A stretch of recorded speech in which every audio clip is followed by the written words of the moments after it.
Spartans! What is your profession?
This is Sparta!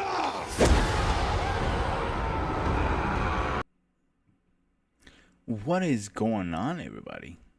Another night, another stream. So let's get the mumbo jumbo out of the way and let's start the show. So I'm streaming from two platforms. I am streaming from YouTube and Facebook. And if you want to show some love, the Cash App is in the bottom. So hit me up. So, government. All right, I got one major rule. When the guests start arriving, I'm gonna bring the rule up. So the rule is simple. I don't care what branch you go after. I'm afraid that what party you go after. We're not talking about that today. We are talking about how this government has taken over our lives every day. That is the point of this conversation. At one point, the government was scared of us, and we are scared of the government now. And that is my major problem now. Why are we scared of the government? Not the other way around. If you guys read deep into the Bill of Rights, Constitution, all that stuff, and it says bear arms. The reason with the bear arms was to take down a king at the time. Anybody who goes in crazy with power. And we don't stop. So let's get the first guest in and let's see what he has to say. Let me get him in here because I know he has something to say. Our old chef. Hey man, what's going on, man? What's going on, brother? How are you, man? All right. Hey man, I'm just trying to get used to this streaming service you're using. OBS. What's it called? It takes a while to get used to OBS. Yeah. All right. It's kind of weird, man. So what's that? Well, I didn't even see what you started with. We're talking about the government, pretty much. Rule number one I only have tonight is I don't care what party you believe or don't believe in. That's your business. We're talking about why people are scared of the government and not the government scared of the people, pretty much today. Well, the government's untruthful. You know, people know when they're being lied to. It doesn't matter what party you're in. We don't have, nobody's telling the truth. And the media, who's supposed to be the fourth estate or whatever they call them, they're all bought and paid for also by corporate interests.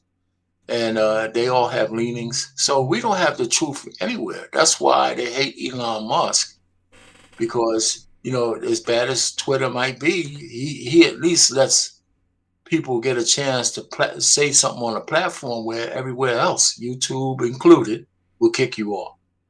Yeah, they monitor this very very carefully. Like if you Yeah. say So, the wrong you know, thing, you're off before you know it. but listen. I mean, see, this is where I think the Republicans don't have great messaging because they do the same thing, but it's really the Democrats and the woke people who are the most barbaric in trying to quash truth. They did that with the vaccination. They did that with the LBGYNs, whatever the hell they call themselves. They're doing it with everything. Blacks and Mhm. fat women. You can't say anything. I might get you. I might get you kicked off by saying fat. I know Yeah, some people got kicked off of Instagram for using the word fat. really. Yes, Trey got kicked off, and so did the Crimson Cure. I did not know you can get kicked off for using the word fat. I did not know You that. can't That's call a new to woman me. fat. You can't call a woman fat. Oh God. You probably could call a man fat. Fat. You probably could call him a fat bastard, and nobody do anything to you. But you can't call a woman fat. You got a good point there. Yeah, man. And like you can't even use the word Karen to a woman anymore because I remember when you used to when that Is that first right? thing, yeah, remember the word came out first Karen, everybody was going, and those videos were blowing up right and left. Now, have you seen any videos lately? No, so you can't call a woman. So those are all leftists. Those censorship is all left. That's really not the right. That's the left. Hmm. You know. So I think we need to beware of who we're afraid of because the woke crowd is the ones who actually will partition a commercial enterprise to boycott certain products and everything else. The last time I saw anybody conservative win is the Bud Light thing. Other than that, man, if you want to get For canceled, for the viewership, can you get in a little detail with the Bud Light thing? What you mean by that? oh yeah, well when they had the transvestite, I don't know, tranny woman or whatever the hell they call themselves, Hmm. LBGYN dude who calls himself a woman. Uh, he was they used him as a sponsor, and all the hard legs in Bud Light. You saw, they said, man, this guy don't represent us, and they stopped buying Bud Light. It hurt the company. It hurt they fired the marketing lady. They fired the guy who approved it. All that stuff. They're just starting to get back on track because guys like Kid Rock and everybody's starting to say, okay, enough already. They got punished enough. Go ahead and go back and Joe Rogan, guys like that. What's the guy from the UFC? The The UFC president? owner. Uh, Oh, I know who you talk the guy, about. Hang on a second. I'll tell you right now. yeah, they said, hey man, Bud Light has been good to me, so he went back and said, listen, we're gonna endorse him again. And Dana White. so yeah, Dana White.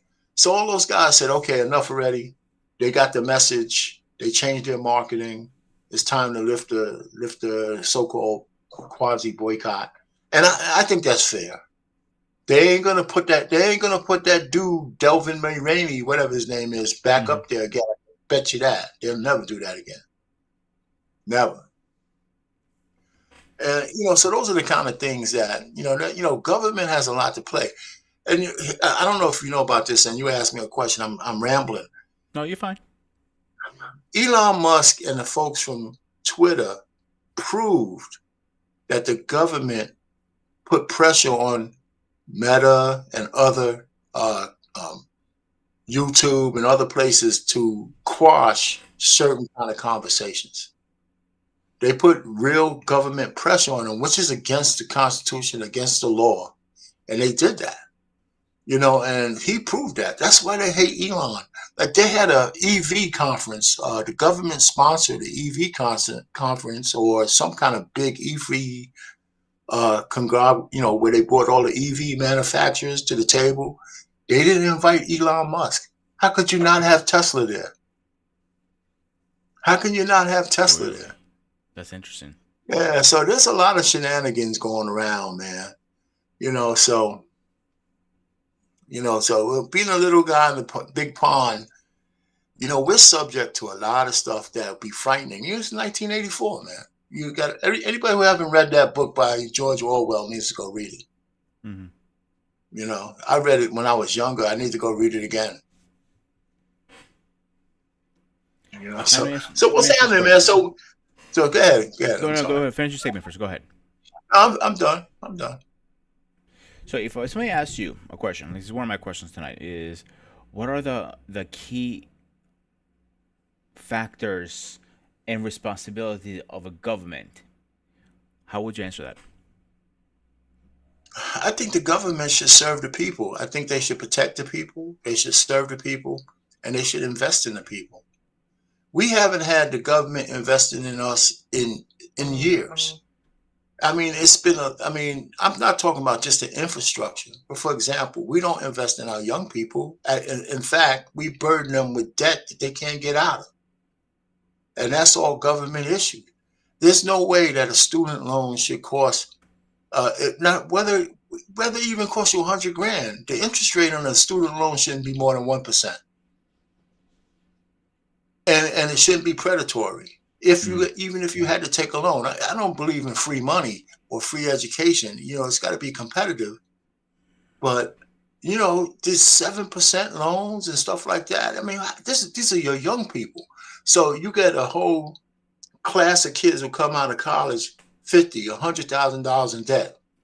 They can't even feed the economy because they're worrying about paying off debt for 10 years, right? Forget about buying a house. Forget about this. Forget about that. Forget about starting families. You know, they got this crippling debt, which plays on your psyche. But so the government should be investing in its people and investing in society, right? And when I say invest in society, anything worth having, and they talk about having a good, productive society, anything worth having is worth investing in. So when's the last time we seen any government, Democrat, Republican, anybody, invest in our society? I'm not talking about giveaway program. Where's the high-speed rail? You know, where's the exploration? Where's all the things that we should be doing by now that will feed the economy, feed society? We're talking about bullshit. We're doing bullshit, and that includes giving money to Ukraine or Israel for that matter. Humanitarian aid, not humanitarian. I could see giving Israel some money because they're our ally in that, but funding them for the massacre, hell no. Funding them, we fund them anyway, year by year by year. I don't have any problem with that, right? But for whatever our strategic interest in. But what we're doing now, because it's not a war. That's not a war that's going on over there. Not anymore. So, so I just think that we need a peace dividend. Do you think it's a coincidence? As soon as we got out of Afghanistan, we're sending billions of dollars to Ukraine. How many weeks went by before we were back in the mix with some bullshit? A month? 2? Here's my thing, and I wish I had some of the other guys on yet because I know some are ex-military. Payne, you're ex-military or no? No, I work for the Department of Defense. Okay, so you have an idea what I'm going to say now. Well, how about we stop selling funds and worry about our own goddamn fucking business for once? Stay our own lane. Stay our own lane. So we're in trillions. I mean trillions of dollars in debt right now to China. I'm mistaken, right? Yeah. So we're just giving money away. You know what? Ukraine needs some money. Here you go. This guy's needing money. Here's money. You're like Oprah. You want money. You want a train. You want a train. Everybody get a fucking train. It seemed like we're like fucking Oprah. So we are barely can keep the lights on. Like my bill, electric bill for a small apartment I live in is like $500 a month. Okay. That's some people say that's great. Yeah. $500 a month. That's cheap. I guess for the area I live in, that's expensive. In Pennsylvania, that's expensive actually. Let me tell you, man. If $500 in New Jersey, $500, you'd be right in the mix of a murder capital somewhere for $500. Are you kidding me? You can't find you couldn't find anything for $500. You'd have rats and roaches and everything else, man. No, that's electric only, not rent.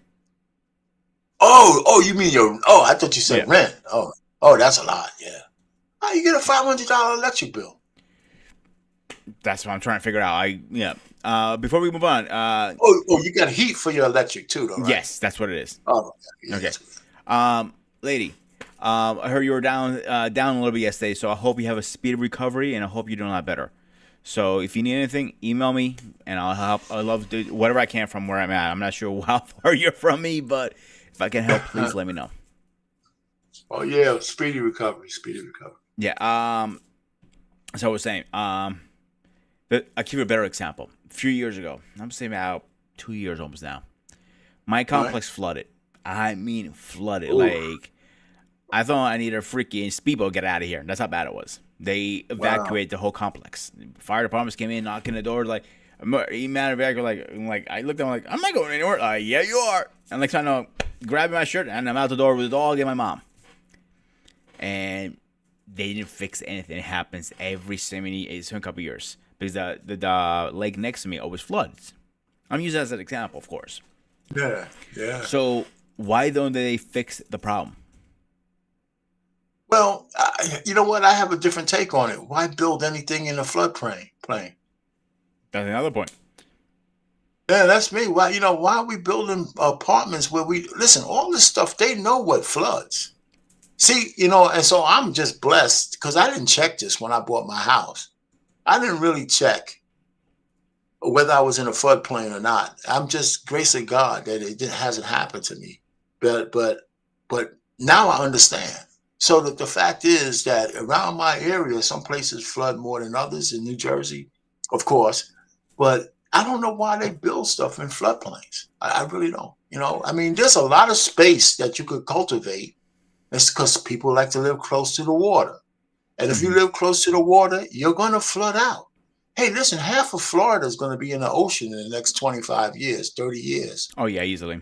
Yeah, so they're going to have to build it's going to be like Venice. It's going to be Bring, like Venice. bring your boat. And like you got car insurance. I got boat insurance. Yeah. I'm serious. They're going to have to start building things on houses on pontoons and shit and stuff like that, like Venice, so. So I assume, Payne, you're in Jersey, correct? Yeah, yeah. Like, so I know I have family in Jersey actually. I have my cousin who lives in West Orange, New Jersey, Yeah, and okay. in that area, he's in a flood zone too. And I'm scratching my head like, why would you get permits? The house was there before he didn't build it. It Yeah, was like yeah. there for years. I think the house is over 100 years old. I think some shit like that.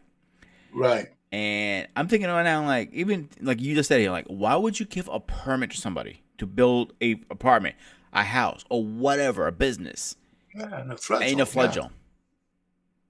That's my first Yeah, at question. least you disclose that. I mean, so I think sometimes they have to disclose that, but people don't care. They say, "Well, what's the chances of it happening? When was the last time it flooded? Oh, it's been 10 years." And with the climate changing, and moving around like it does, look at in New Jersey right now. Man, I don't want to jinx it. Man, we had like maybe around 10 inches of snow, which is nothing. Yeah, Usually we get at least some big snowstorms. Now, watch, we have one tomorrow, but I'm gonna you be know what cursing I'm you out saying? if I get a snowstorm Yeah, tomorrow. watch, we have one I'm tomorrow, not too but far from still, Jersey, dude. yeah, So anyway, but all I'm just trying to say, man, is I try to tell people, you got to just keep, you know, uh, sometimes this is when I got to understanding that ignorance is bliss. Right, when you're ignorant and shit, and you just live life, and you don't know when shit's going on around you, and you're just oblivious to it. There's a Hmm. certain comfort in that shit. There really is, and that's one of the underlying messages from the Matrix. I mean, that movie was deeper than that movie series was deeper than a lot of people give it credit for. Oh God, yeah. Yeah, so but once you open your eyes and you can see, man, you're saying shit, man. And then when you find out there's nothing you could do about it, you got to find a different way to get solace. Because you only could change certain amount of things in your purview. You could have a big voice, you could do this, you could do that, and you might be able to move the needle maybe in your immediate orbit. And if enough people do that in the same direction, you begin to try to move mountains. But most people ain't built that way, Mm-hmm. right? They say, if I could just save my family, that's enough. So I don't know, man. So I just think the bottom line, no matter who's in charge, unless it's they're knocking on your door, you just got to keep living. You just got to keep living and just make sure you don't succumb to the bullshit. See, I usually don't want to get involved with this politics stuff because you know what, we can sit here and argue all day long with each other. I'm not saying me and you. I'm saying in general, of course. No, I know what you're talking about. Yeah. Because we can argue back and forth. And a lot of things I'm not gonna agree, but I will respect it at least. You know what I'm saying? And I worked with one of my old chefs. He talked about more about government than anybody else I know. And another coworker of mine, they always talked about it. And I'm like, geez, come on, give it a rest already. Yeah, that's why you got to be careful who you debate with. I mean, I work for when I got my job at the Department of Defense, I believed in the Department of Defense, but by name, right? It was the Department of Defense. We didn't draw first blood, not as visibly as we did in Iraq, and that was back in the Reagan era when he started putting money in there to bring down the wall. I believe that the United States, that nobody gives a shit how noble you are unless you can fight. So I believed in that. Right. And then they took the rose off the bloom. As soon as we went into Iraq, the shit was over. Our country started going completely downhill because we fought a war in a place we shouldn't have no business going into because they didn't blow up the towers. So and then it was just downhill ever since. We've been at war ever since. We've been in war for a long time. A long time, man. We're spending trillions of dollars, man, on death and destruction. I don't give a shit what your politics are. I mean, don't we want a peace dividend? How about the times when Vietnam was over, we didn't send nobody to war for maybe 20 years, maybe a generation of men and women. We went sex and drug crazy, but we weren't at war. We weren't at war. You know what I'm saying? We weren't at war. So we created a war internally, the war on drugs. And all that other bullshit, man. I don't know, man. So we can't trust our leaders. Our leaders are just. I'm looking for a righteous leader. I mean, even Obama wasn't that righteous when you look back in retrospect. He was just a good talker. And he smoothed shit out. He was the smoothest president we ever had. He was smooth, and I give him credit for saving the financial thing. He had to make some deals that to save the auto industry and the banking industry. So he made some good deals. I got to give him that. So all I'm just saying, man, I don't know what else we could do. Yeah. Well, hey, man, yeah. What's happening, fellas? Hey, what's going on, man? Good. Y'all ready to have some conversation, man? Yeah, now, he asked me a political question. Never ask Rich Payne a political question. Never ask me. I can't stop. Once I get started, I can't stop, man. Hey, I love the content. Please keep going. You're like I'm hearing numbers going on. Ding, ding, ding, ding, ding.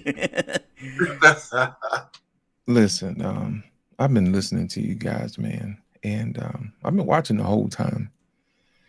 And the thing about politics is that you have to know what you're looking at. Okay. Now, I'm going to give you guys a backstory.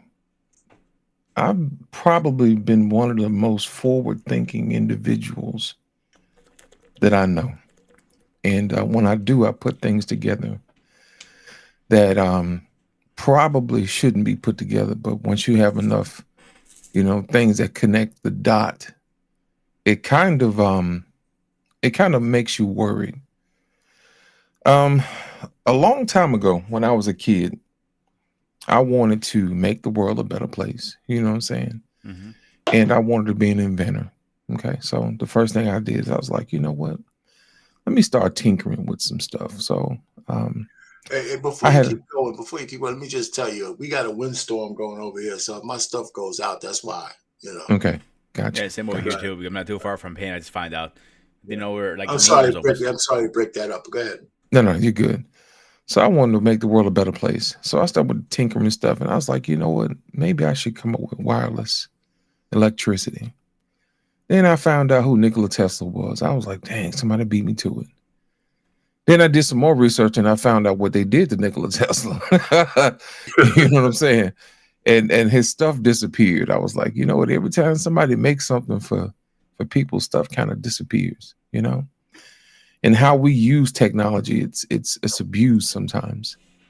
So of course, you know, as I get older, I'm going to transition to something different. So I was like, you know what? Let me transition into some of this artificial intelligence and what I know about programming, because I used to study computers, programming when I was a little bitty kid before they came out with Apple and they had Commodore 64s or whatever. So I said, you know, I'm a deal in computers. You know what I'm saying? Because that's what's hot. Well, I said, you know what? Computers will reach a threshold where the computer power will, you know, eventually topple off. And eventually they're going to have to leverage something like artificial intelligence. Okay. So, of course, you know, we've seen the movie Matrix and all this other stuff.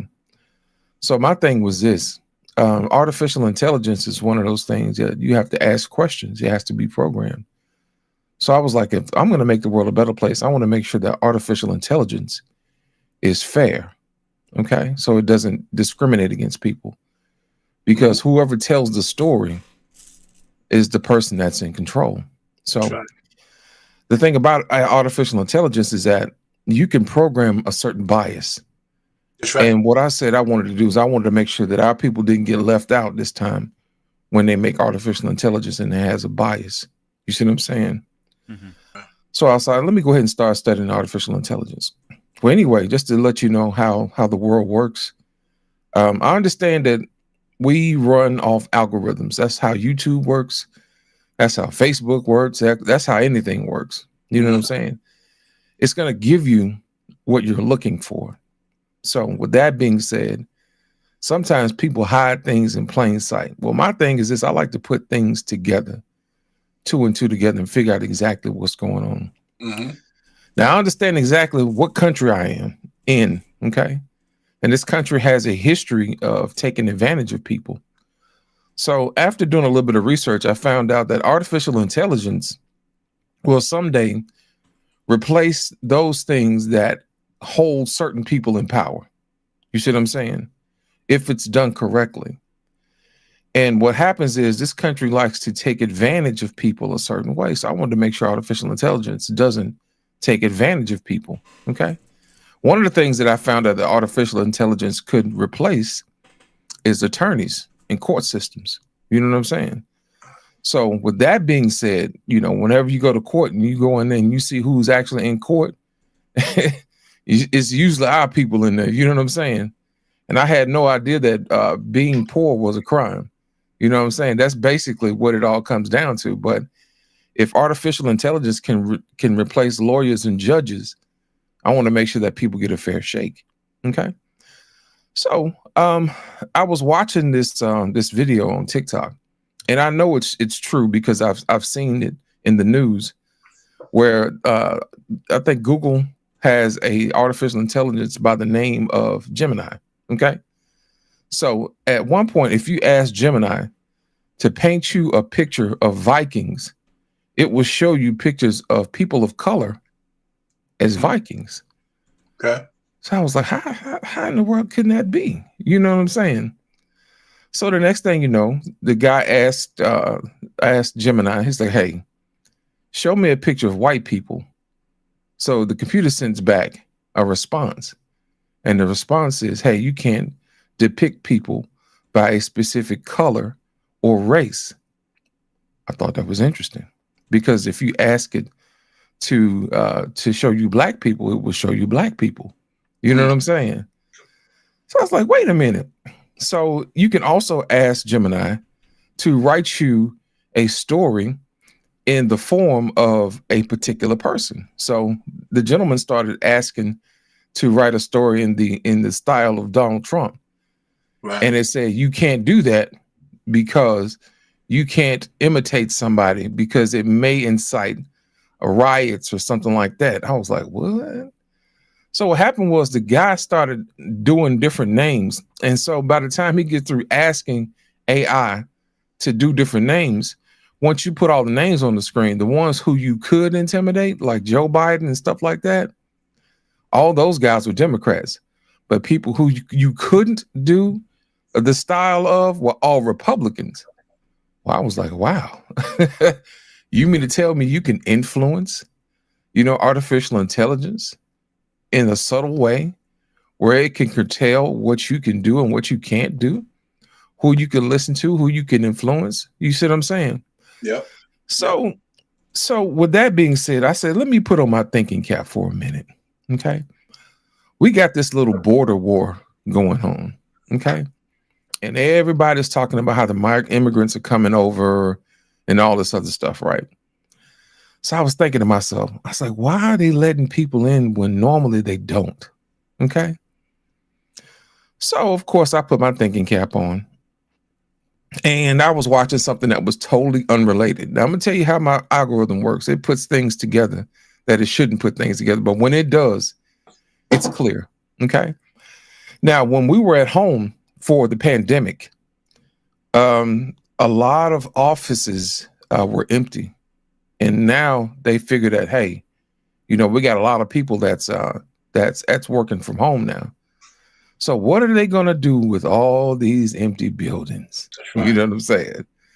So what they're going to do is they're going to put the immigrants in and they're going to turn those buildings into housing complexes. Well, I was thinking to myself, why would you do that? Okay. So, of course, my algorithm was algorithming again. Okay.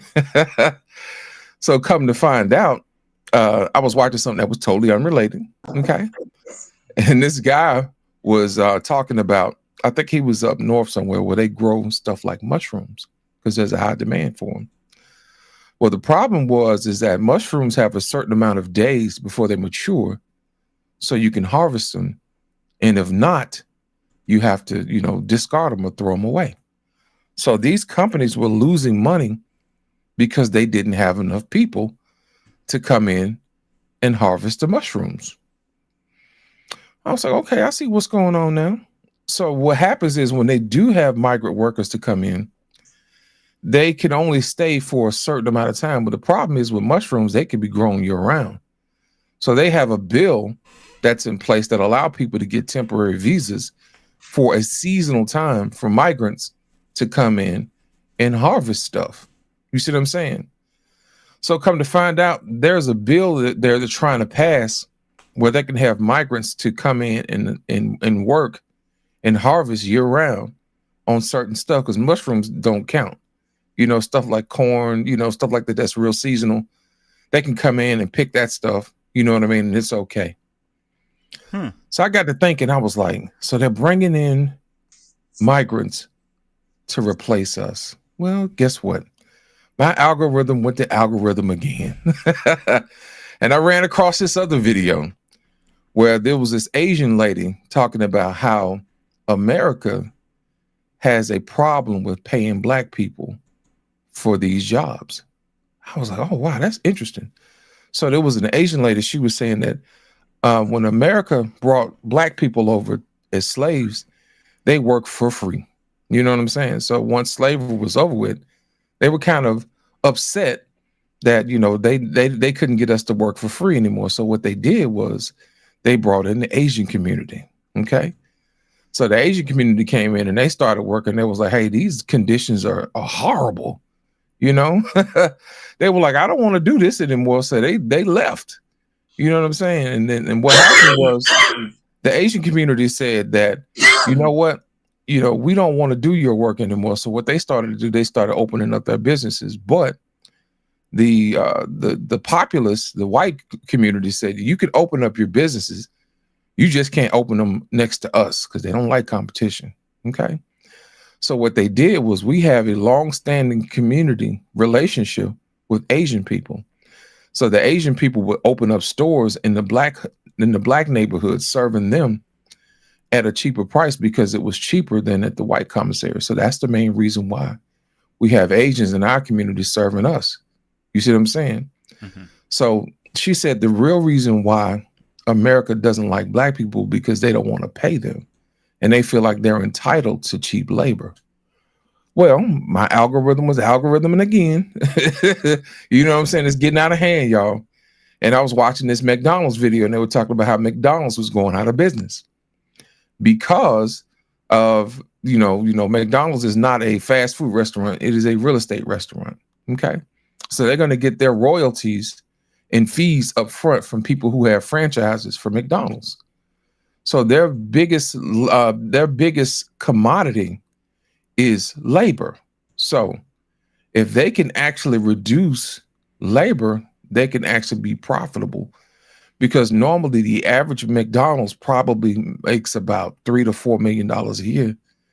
So of course McDonald's is not going to give up their franchising fees. You know what I'm saying? And of course, you can't reduce the quality of your food because people wouldn't buy it. So what they did was, it was like, you know what, if there's some kind of way we can reduce our labor, we can actually do something. Okay.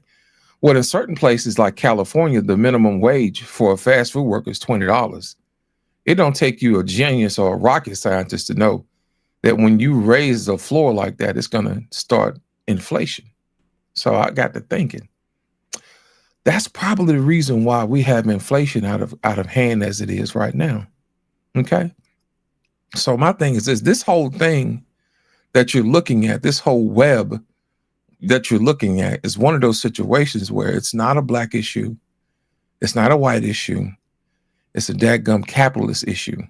And what happens is when you start paying people a certain amount of money, you know what I mean, it's going to cause things to get out of hand. It's going to shrink people's bottom line. So the people at the top is trying to figure out exactly how can we basically get something for nothing, because that's business. You know what I mean? So once you think about it, there are things in place that are geopolitical that are there for a reason.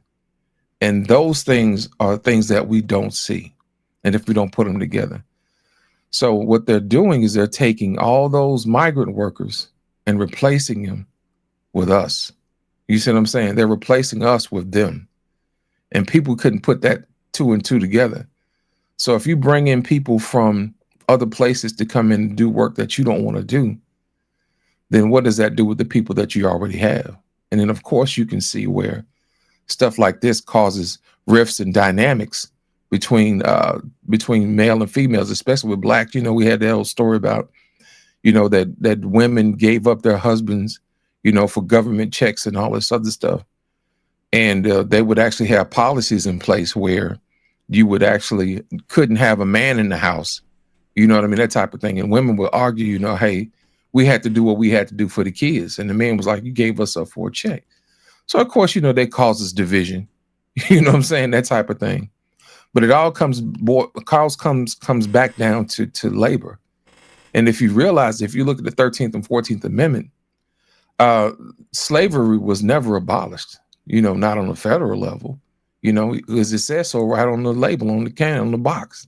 You know what I'm saying? You can't be a slave unless you commit a crime. So guess who's in jail with free labor? You know what I'm saying? That type of thing. So this whole entire matrix system was set up long before we got here. And if we're going to go ahead and do something about it, we're going to have to start paying attention to the greater picture at hand. It's a capitalist utopia when you can get people to work for nothing and you can make a profit. Remember, they have to return a dividend. And then on top of that, when you have people like Elon Musk, like y'all talked about earlier, who is actually making sure that people have the ability to have free speech, at least it preserves one of the basic rights in the Bill of Rights where, you have freedom of speech, freedom of press, you know what I'm saying? Freedom to bear arms, you know what I'm saying? That type of thing.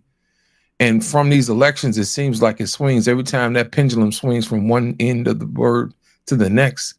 It's like we lose a little bit of freedom because we don't like that guy. And then once it swings another way, we lose a little bit of freedom because we don't like that guy. So we wind up being squeezed in the middle with no rights because we want freedom. I think it was Benjamin Franklin said, that if you give up your freedom for comfort, you deserve neither. You see what I'm saying? So that's my soapbox. Like Dave Chappelle, I kind of put things together that shouldn't be. But I'll show you, if you do your research, you'll see it as clearly as day as I did. Before we move on, I want to thank Lady and Housewife for the donation. Thank you guys so much. All right. What Loss was saying, he hit it right on the goddamn nail. It's one reason why I love this guy so much. I'm like, it doesn't matter what conversation, topic I bring guy. He's done his homework, he does his research, and he's one of the most calmest guys I know. How do you keep so calm? That's one thing I want to know. when you know the things that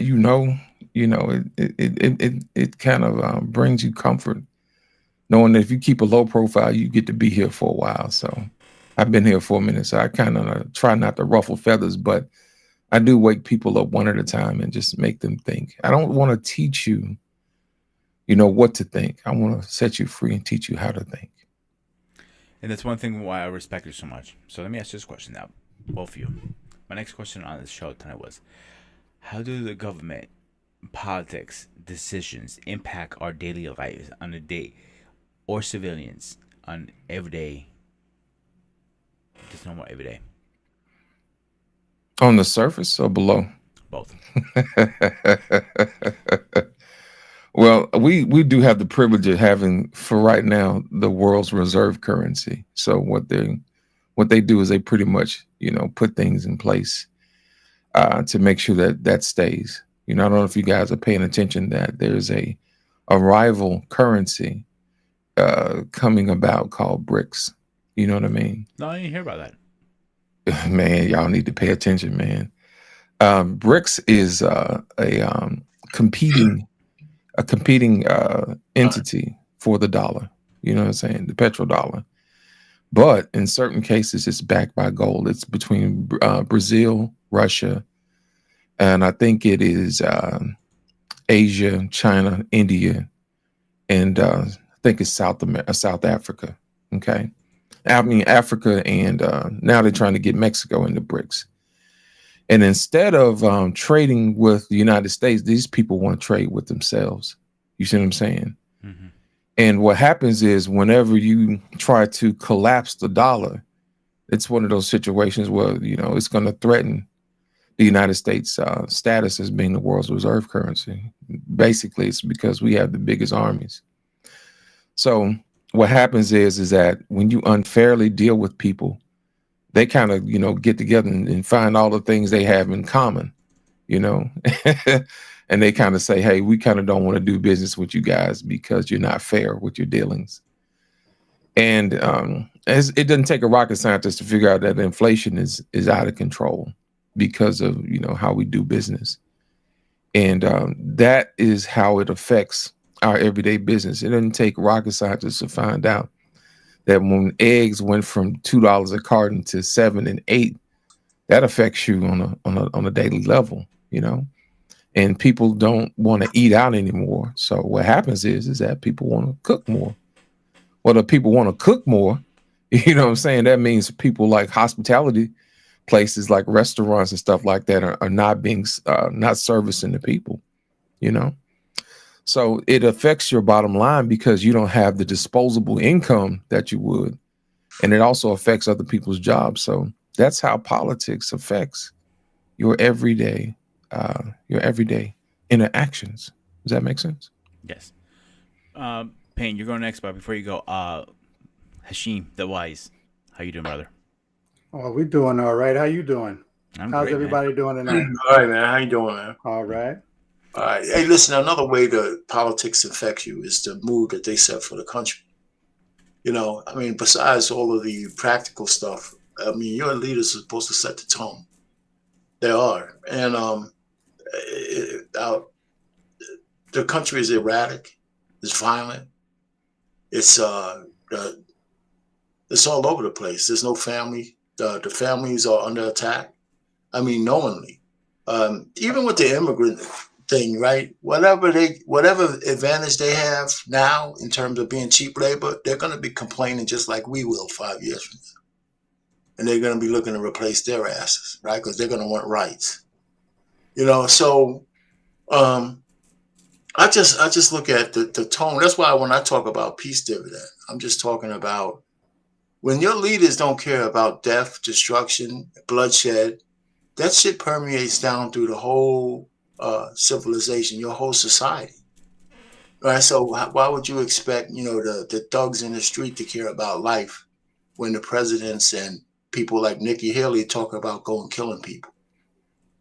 You know what I'm saying? So and Biden for that matter, so nobody talks about peace. Nobody talks about prosperity. Nobody talks about, when I say nobody, I'm talking about the so-called leaders that we have. It's always a constant bickering, constant fight. Our tax dollars are just being used and abused, and we all know it. And then the people who do know it are too afraid to speak because they're worried about if they have a job, they're going to lose it. And, I think that's like bipartisan fear. We're just living under the thumb. And when they want us to move, they create a crisis so they can manipulate the population. And I think it's both Republicans and Democrats. They do it in their own way to benefit whatever their motivations are. So I just don't, like to me, I'm just saying, I don't see the way out. I mean, there might be a way out, but there's not a way out with the two-party system, right? Because if I win as a Democrat, you lose as a Republican and vice versa. So I won't do the right thing if you can get bennies out of it, even though I know it's the right thing. We used to have politics where, hey, listen, the Republicans are in charge. If we had a plank of 10 things, we get 6, you get 4. We get 7, you get 3.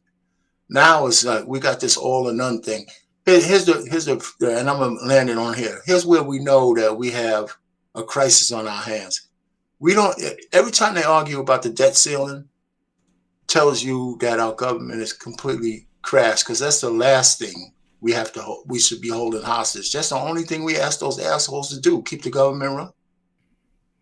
That should never be on the table, ever, on either side. We shouldn't have to go through that shit every year. And we're on a continuing resolution now. It's just all bullshit, man.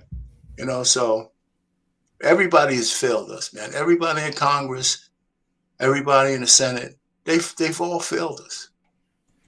The judges, they failed us.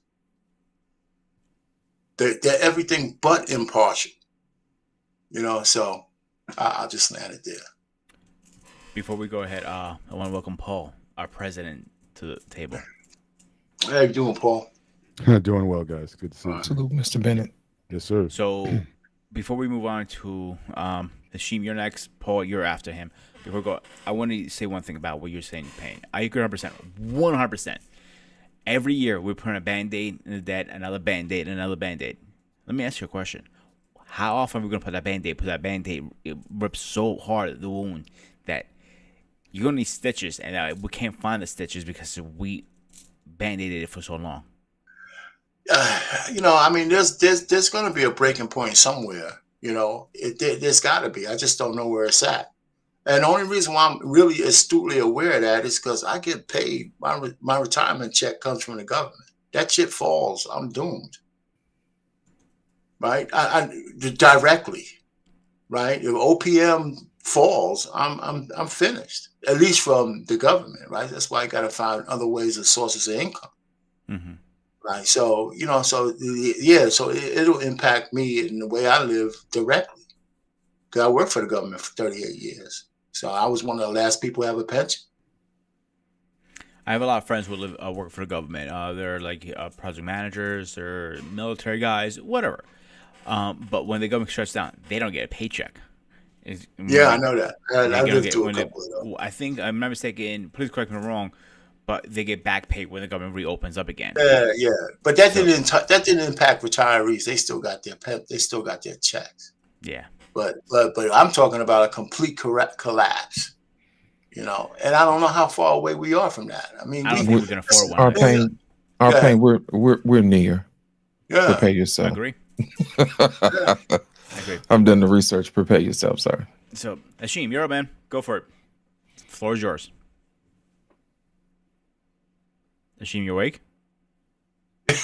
He's a little bit of a delay. He might not hear you. I think he might be on. Yeah, we're having He has a little bit of delay. like my two brothers from New Jersey. We're having like a wicked storm today going through here. So I already lost internet once. So hopefully I don't lose it through my stream. I'll be a little pissed, to be honest with you guys. So, to Ashim actually wakes up from his nap. Paul, you want to go? Okay, on what's point specifically? I tried to catch up. I was wrapping up a show, and then My last take care question. of a Let me couple bring my things, so- questionnaire back up. Sure. Was how do the government and the politics and their decision impact our daily lives and our civilian lives? Wow, that is very, Exactly. that is very broad. Oh, you know me, dude. I like throwing the rough ones on you guys. Wow, our daily lives. Yeah.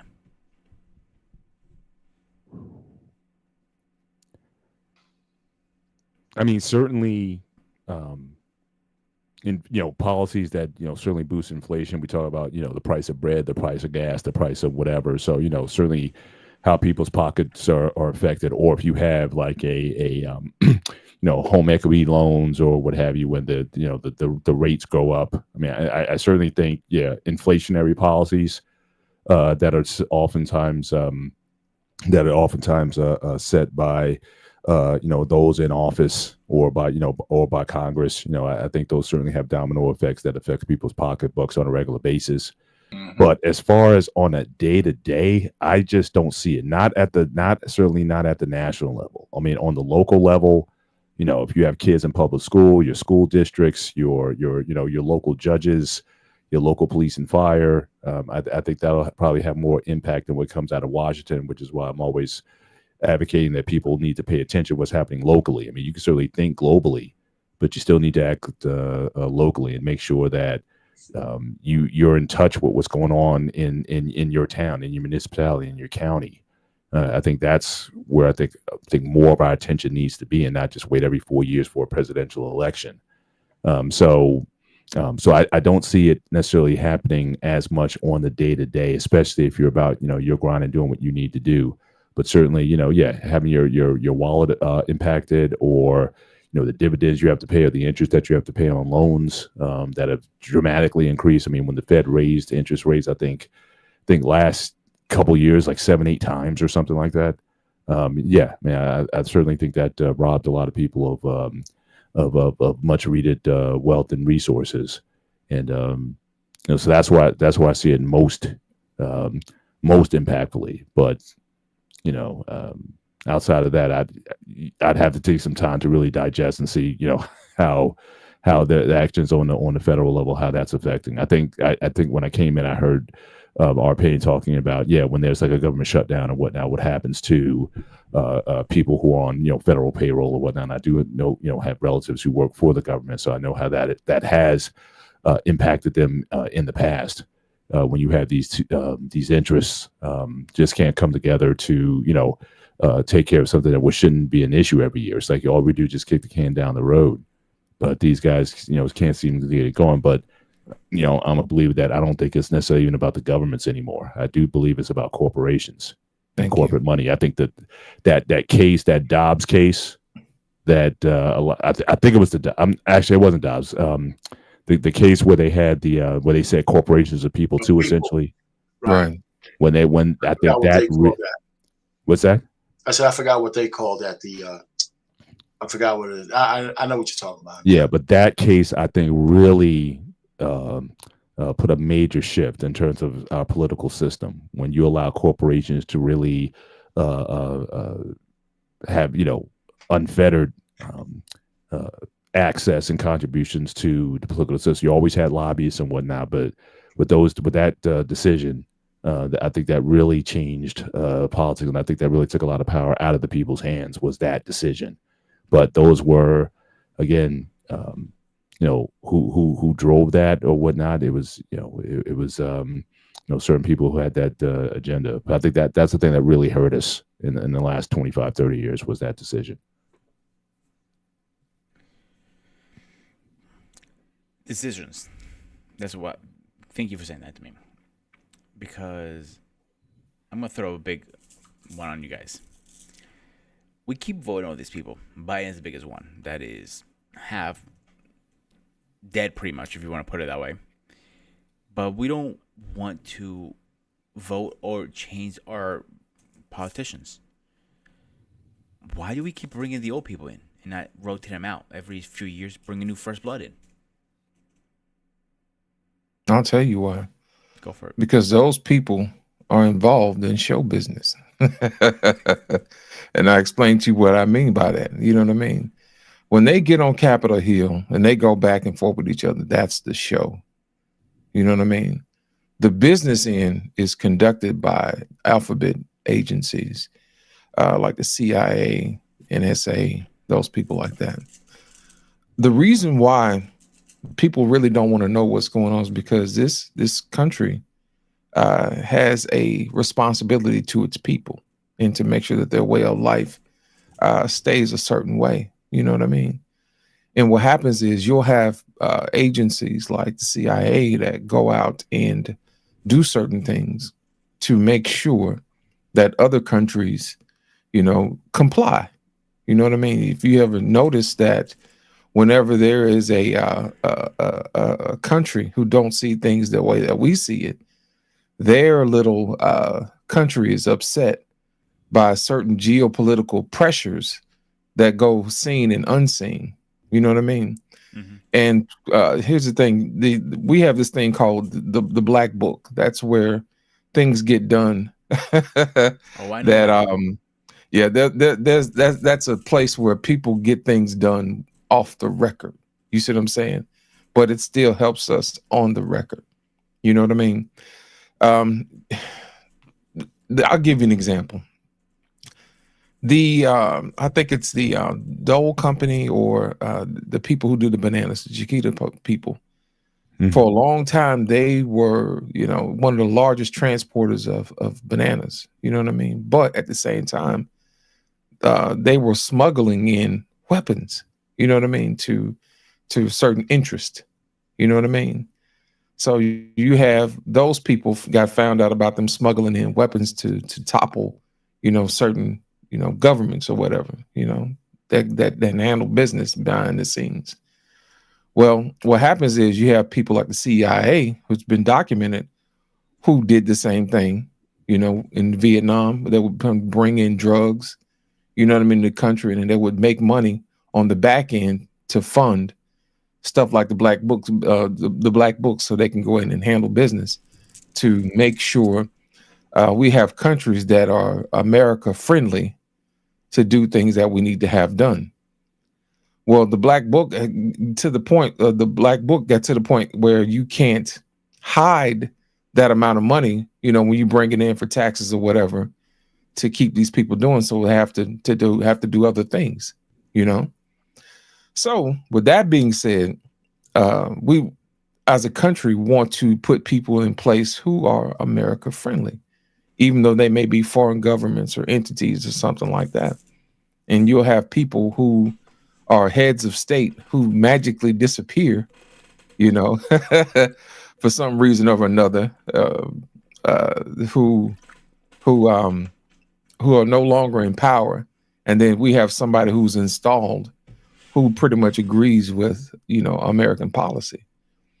And those are some of the pressures that other countries experience.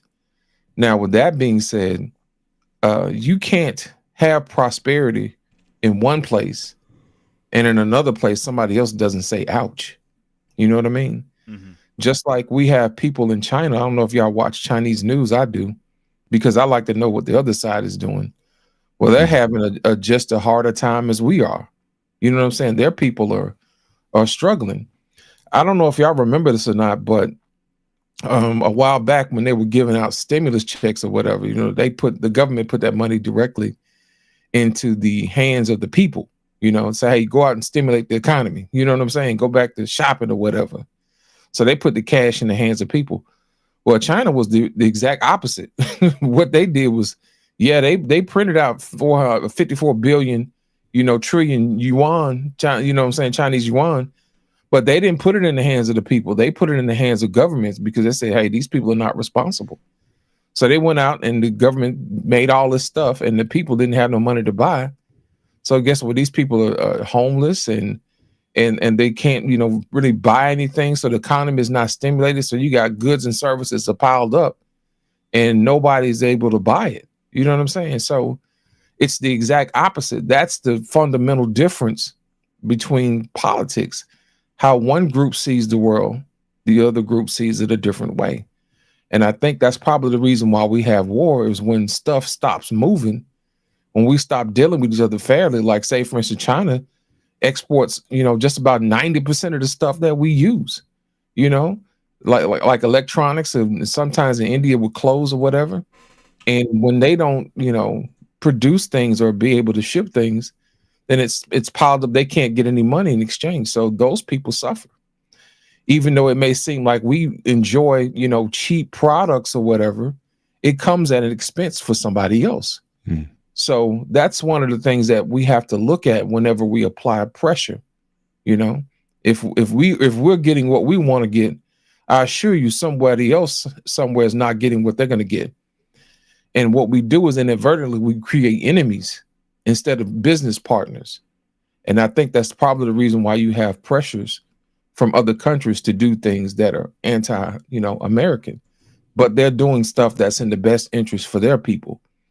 So in other words, we may look at other countries as being evil because they don't see things our way. Well, guess what? In other countries, they see us as evil because they don't see things their way. But politics is one of those things that we have to learn how to work together so everybody wins. It's best that we look for a win-win situation, but the way that the system is set up today, there's always going to have to be a loser, and there's always going to have to be a winner. And I think that's probably the reason what we're looking at now as we're on the precursor of conflict around the world. Go ahead, Payne. You're up, brother.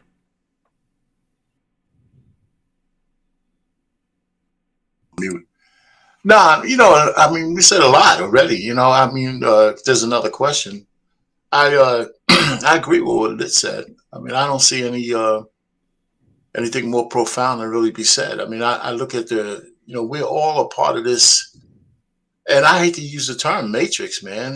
This shit going on that I just believe. Let me just change the gear here. I think we're all under a social programming type situation, and some people are ignorant to it, and some people aren't. And it's like I said before we started this. You start to get to understand when they say ignorance is bliss, because, there's a whole bunch of people who walking through life and they're not aware of shit. And they seem to be happy because they ain't worrying about nothing. That's why my man wanted to go back into the matrix. Right? He was like, plug me back in. Plug my ass back in. I don't want to know none of this shit. I want to live. Right. So Cypher. That was his name. His name was Cypher. That's right. That's right. Yeah, so now once you're aware, you can't stop being aware. Like, I like a lot of movies. You can't unsee it. I like a lot of movies. And I can see the social justice warriors and identity politics permeating almost every show we see. And so it just destroys a lot of the storylines for me. Because it's not about the storyline, it's about getting the subliminal messages across. Right, and so that's just an example of how you can't unsee shit. I can't hardly enjoy any goddamn movies. There's two shows that I've seen on TV that I liked that didn't have any of that in. That was Reacher, that's on Prime, where they have he's a white dude, but he's a big white dude, but he's in charge. Right, he's a man. He's not gay. He's not a criminal. He's not this, and he's a good guy. And he got women who work for him, but he doesn't denigrate them. Right. Again, and From, which is a horror movie that's on MGM channel, whatever it's on now. A black guy is the sheriff of the town that's under duress from monsters, but he's in charge. He had a wife. He had a son. He ain't gay. He ain't a criminal. He's and they have a pecking order that makes sense. But a lot of these other shows, man, they're just like the destruction of Marvel is a perfect example of that shit. Oh man, don't let me get started on that. I'm not going to go into no details, but it's a The perfect. MCU. Oh, I'm I just got saying, you there, Willis. Don't worry. We're getting into that point. Don't worry. yeah, but so that's just the movie stuff. But art imitates life, life imitates art, and we see it in our everyday lives, what you can say and what you can't say. And if it wasn't for Twitter, we wouldn't be able to say shit. We're just like on this thing right now. We got to be careful on how we put words together. Right. In YouTube. Right. Whether you're monetized or not. I mean, I'll just land it there. I mean, it's frustrating.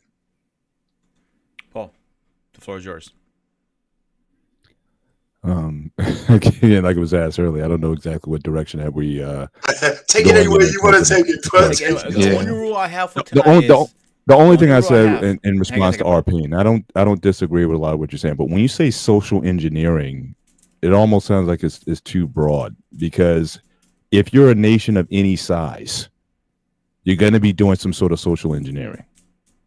Okay, I agree. It's always been there. So the question is not whether or not social engineering exists or not. It's about what's being taught or what's being promoted, and is that something that vibes with the people? If I can just interrupt you, I should say nefarious social engineering. Okay, that's what I mean. Right. But even but even the idea of do we have less freedoms today to say and do what we did before? I don't know about that. One, I mean, me, coming from my perspective and background, I mean, Black people, we've always tried to fight for, have the voice to say what we want without fear of reprisal or persecution. So to some extent, for large swaths of this country's history, we've been under, suppression that way. I remember the 50s when you had McCarthyism, that basically if you said anything that you could be blackballed, they would sick the federal agents, the FBI. Were we less any less under duress when Hoover? When Hoover was running the FBI back in the day. So in the 60s with CONTELPRO and all those all those systems or whatnot. So I just don't think that just the general theme that we have less freedoms today than we might have had 20, 30 years ago. I don't know if I can definitively say that, simply because of all the things that this country's done.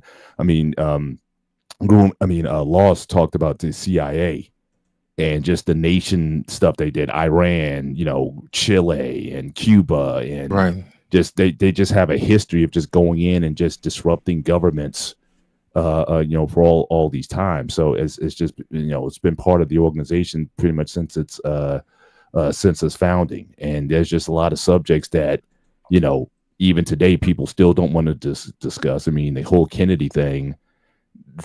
There was supposed to be some information release. I think like after 50 years, they were supposed to let everything out. Freedom of Information Act, yeah. But that stuff is they're not letting that out. They're not letting that out. They're not letting that out ever.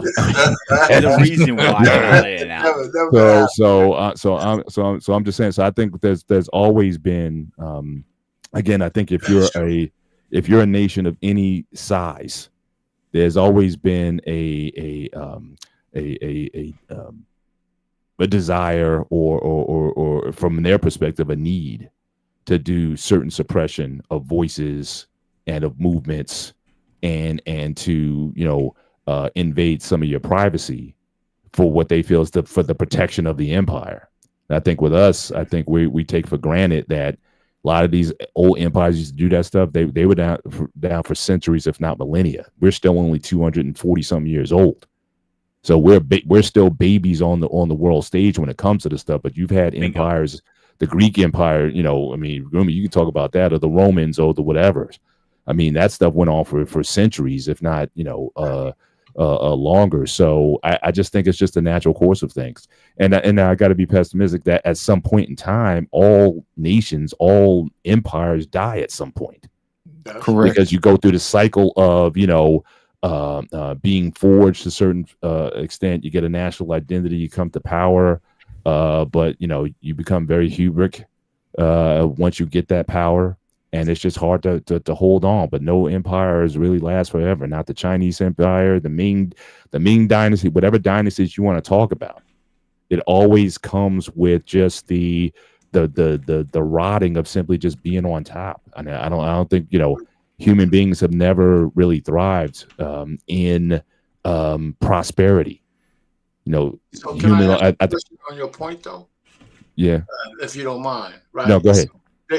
What you're saying, I don't disagree, but if there's been no time in history when all of the information can get to people almost instantaneous, the program and the power of the way we live today accelerates things. Yeah. You know, and so I do agree that if you're going to have a society, you want to gear it in certain. I mean, we're a capitalistic society. That in itself is a program. Mm. You know what I'm saying? Where communism is another one, and we could debate which one is better and all that kind of stuff. I mean, capitalism seems to be the best one to me because the communists are better capitalists than we are now over there in China. It's almost, but it's like when you say Allegedly. that to me. When you say that to me about the two, it's almost like a baseball game that's 1-0. You know what I mean? Okay. It's because again, the overwhelming concentration of wealth is still with the minority. Well, yes. You know what I mean? So again, so the dreams of capitalism, what it was all, and again, all these systems, all these, you know, just switching topics a little bit, all of these economic systems, whether it be socialism, capitalism, communism, or hybrid of the terms, it's like, you know, we all get the sales presentation, right? You know, you buy those timeshares, they make those timeshares sound so good. Then you buy the timeshare, it's like, man, I can't get out. so it's kind of like that's how a lot of these systems have been sold. But, you know, certainly America itself has gone through many periods of depressions or whatnot. The depression of the 30s, what happened in the 80s, what happened, you know, in the early, you know, the 2000s or whatnot. So that's left a lot of people destitute. So I don't know if, you know, in none of these systems have been practiced to their founding. Because like I said, if you read every one of them, they give you the elevator speech. It's beautiful. This is how it's going to be for everybody. And the reality is it doesn't work. I mean, if you want to be a true capitalist country, there has to be competition. That Keynesian invisible hand has to be prevalent. But nobody wants anybody competing for anything. Let's say once you get something, it's always about protecting what you have, not trying to innovate and be better because you just don't want to lose it. And so again, why is it that I always thought in this country that we're decades behind where we could be innovation wise? Because you have so many special interests that just want progress to stop. Like, why is it that in Asia, like they have those high-speed trains and they have all this tech, a lot of medical tech. I remember when my wife, she was considering laser eye a few years ago. And, you know, a lot of them didn't necessarily want to do it here because, you know, she had, you know, her eyes are pretty bad. So they didn't want to take the risk because with the laser eye, you peel off like layers of the cornea there. And but they said if she went to Europe, they do it no problem. Because there, it's like most of the medical innovations, they actually take place in Europe first, and then they come here. And again, to get a drug introduced in this country, it takes like 7 years before you can get anything here. So again, it's like the current system as it is meant to simply just fudge up the process, slow everything down.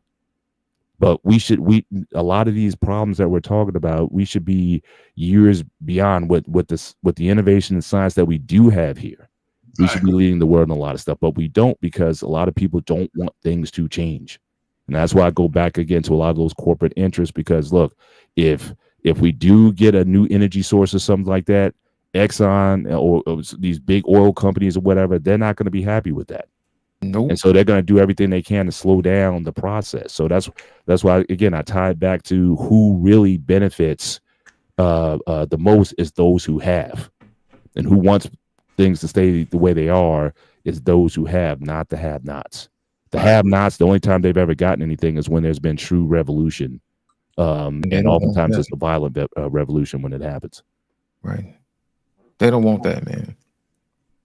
So yeah, I agree with everybody was saying. First of all, I want to get out of the air. A couple pointers I want to hit here. If we think for a minute that we actually have the right freedom of speech, we're wrong, or any of these rights. Because if we had it, why is one by one taken away from us? We don't question this stuff. There is one show out there that hit, I want to say 85% of it to T almost, how crooked the government is. And if you gentlemen have heard the House of Cards on Netflix, I've heard of it. I've never watched the show, but I've heard of it though. Yeah. it's good. Mm. Lost? I've heard of it. I haven't watched it. Yeah, I watched it. I watched it. I watched it.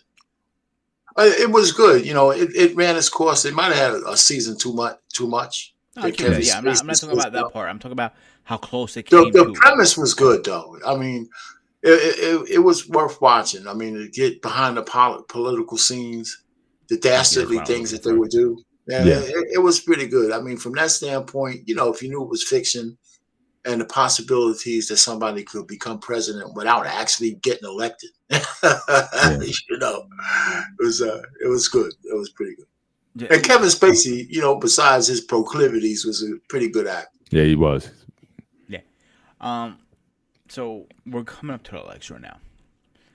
So let's say it comes down to Trump and Biden again for some reason. All right, let's have that conversation for a minute here. I see this going two different ways. Not really two different ways. It goes both ways. If Biden wins, somebody's gonna be pissed, saying they stole the election, yada yada, whatever. Now, if Biden, you know, Trump wins, people are gonna be, you know, some throwing all this stuff about him, and eventually somebody's gonna tip over the glass to the point I personally see we may be looking even to a civil war in ourselves. Yeah, I said it, Payne. I'm not scared to say it. I'll say it. Go ahead. Okay, go ahead. Keep going. No, go ahead. I'll give you the floor. No, I mean, go ahead. I mean, if you got further thoughts on this, I can come back. I hear you. I'm the host. I can do whatever I want here. Nah, man. You know what? I know it's always possible. Well, one of the things is you get enough citizens talking about a civil war, you know, then it becomes almost a self-fulfilling prophecy. But I don't know who you fight against. How do you identify the people you want to kill? You know what I'm saying? I mean, nobody wears, you know, I'm a Democrat or a Republican on my shoulders. So are you doing it by race? Or are you doing it by color? What are you doing it by? And so, you know, and that's where we have come, right? I mean, you know,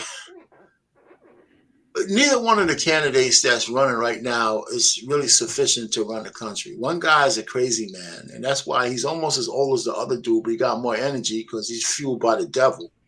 And then the other dude is he can't have another 4 terms. He can barely move.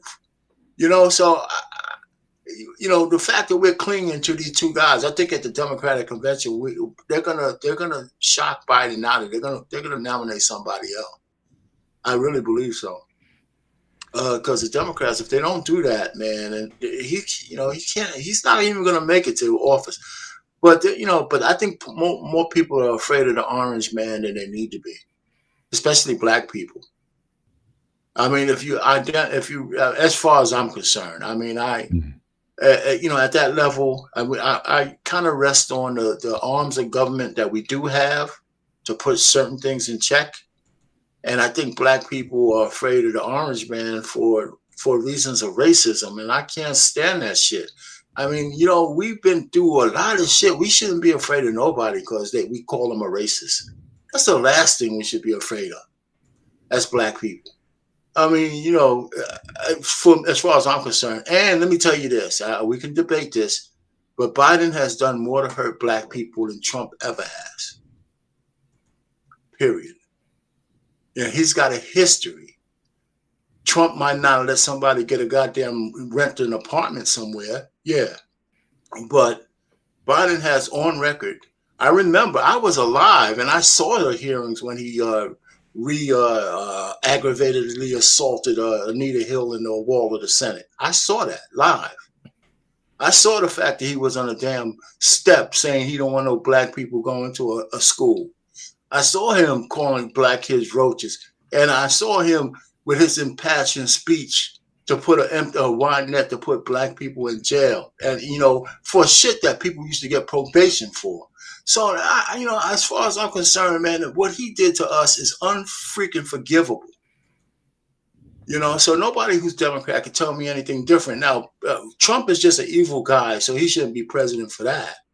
But to tell me that he's so racist that we need to be afraid of him for the color of our skin, that's just complete bullshit. I agree 100%. Go ahead, Austin. I wanted to touch on something that you said earlier, Grumman, about racism and stuff like that in politics, and a civil war, so to speak. There's only one real war, and that's the war inside your mind. And what happens is you have to be able to free your mind to be able to see exactly what's going on. Now, like I said earlier, politics is nothing more than show business. You got Trump on one side and you got Biden on the other. Okay. What we really should be doing is find out what happens after the fact. I don't know if you guys are familiar with the term Hegelian dialectic. Basically what it is, it introduces the synthesis of what people really look for, the end results. Okay. You take the antithesis, and then you have the thesis, and then what it is, you get the results, you get the synthesis of those two things. Okay. And my thing is this: when you have politics the way we have it set up, it's really the people at the end of at the behind the curtains or at the end of the rainbow who are telling you exactly this is what you're going to get, but they set it up as if you have a choice. Mm-hmm. You got one guy on one side who says, hey, I got the answer to your problem. The other guy says, I got an answer to the problem, and let's make a deal. Well, guess what? The deal was already in place before they even made it. So my thing is this: you have to make sure that you make people aware of the outcomes, whether it be Democrat or Republican. I told you it's all about the show business. And the show is people going out to vote, and the business is the policies that are in place after the fact. So it doesn't really matter. I think somebody said it doesn't matter who you put in politics. Just let me control your banks. You see what I'm saying? And that's what it really comes down to. And until we actually wake up and find out exactly that's what it is, then you can move differently. So it really doesn't matter who you have in office or not. That's the reason why people like Joe Biden can go out and sell you the answer to the misery that he's selling. Just like what our Payne said earlier. He had Joe Biden in office, causing up all kind of stuff, and then later on his years, he finally has the answer. He sits down at the table with black people with a bucket of chicken. You know what I'm saying? And tell them, hey, I got the answer to all your problems, but if you think about it, man, you the cause of all the problems. But our problem is that we like to hold fast to nameplates. We always want to be associated with a winner. That's the main reason why, we have certain people who like to hold on to certain sports teams, even though they haven't done anything forever. But you know what? That's my team. And I think a lot of times when people look at certain things, they look at it in such a way where they have a vested interest. Well, my thing is this: we have to get to the point where, you have to figure out exactly what is your own best interest at heart. You know what I mean? Sometimes you may have to change teams, you know what I'm saying, to get done what you need to get done. And I don't think people are comfortable with doing that. You know what I'm saying? They don't want to be ridiculed for switching parties and stuff like that. Well, guess what? People in the middle do it all the time. They'll tell you they're independent and you have to earn their vote. I should say we all should be independent, and both sides should earn our vote. Whoever performs. You see what I'm saying? But we have this proclivity that, we want to be a winner. So we have to attach ourselves to one party over the other, So my thing is, I've always been a forward thinker, and then people ask me, well, you used to listen to Rush Limbaugh. I'm like, yeah, man, somebody got to listen to him. You know what I'm saying? Mm-hmm. And that's probably the main reason why I see things the way I see it, because in my community, I hear people talk about the opposite of what he was saying. And to me, what he was saying was right. You know, I'm like, that to me, that makes sense.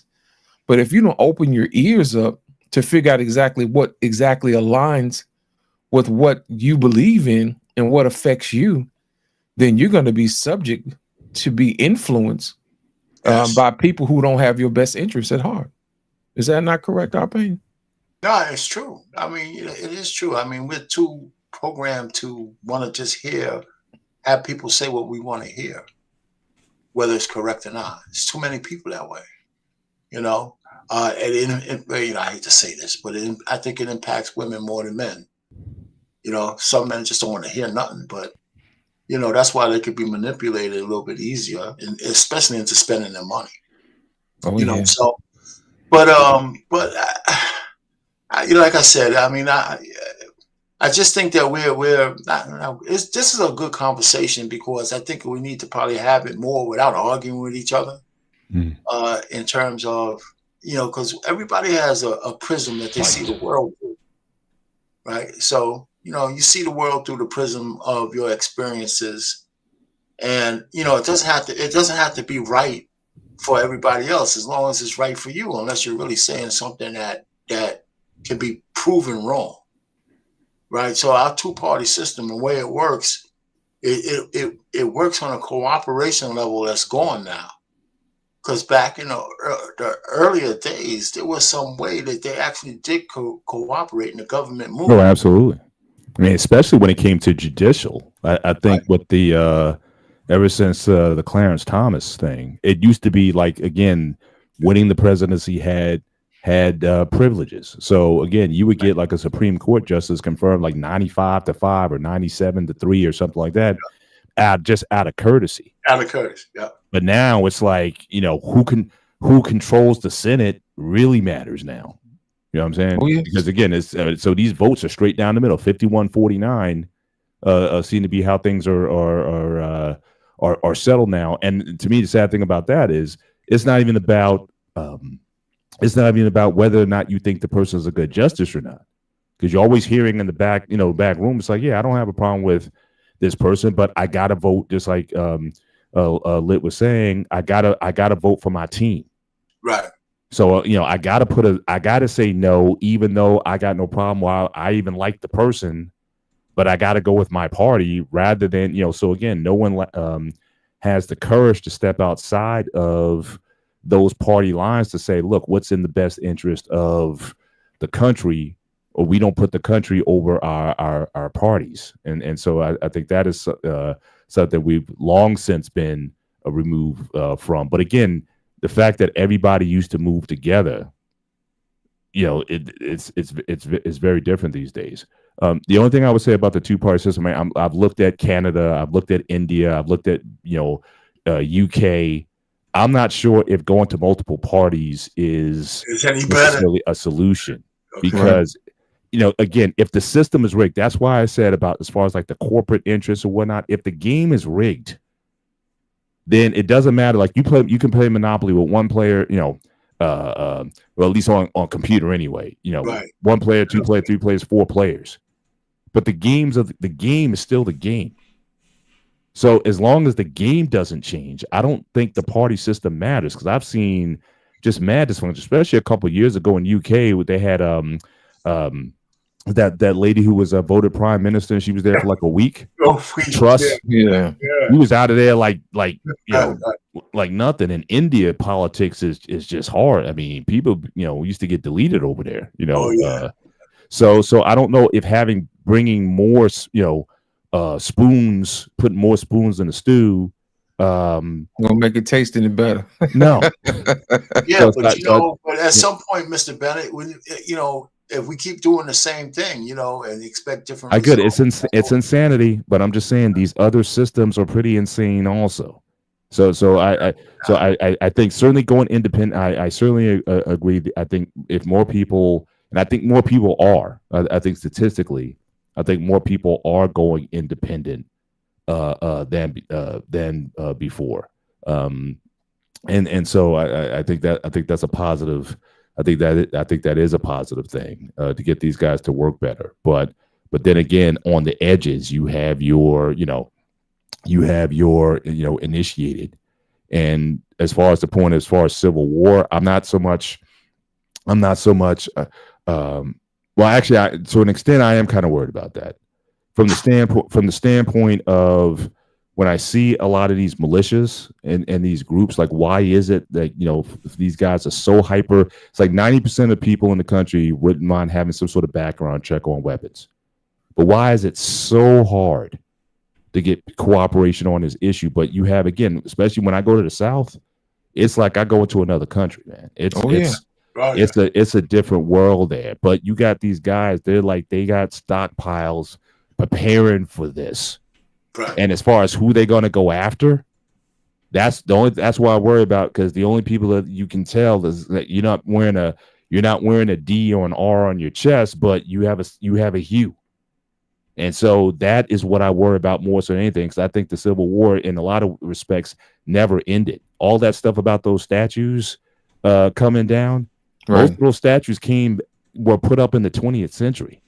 They weren't like immediately after the war. They weren't like they put them up long after. So I think in a lot of ways the Civil War is still being fought, and people are just preparing for that day when it happens. But so I worry about Civil War from that sense, from these militia groups. But from a political standpoint, I worry more about the anarchy. I mean, I think January 6th still, to me, I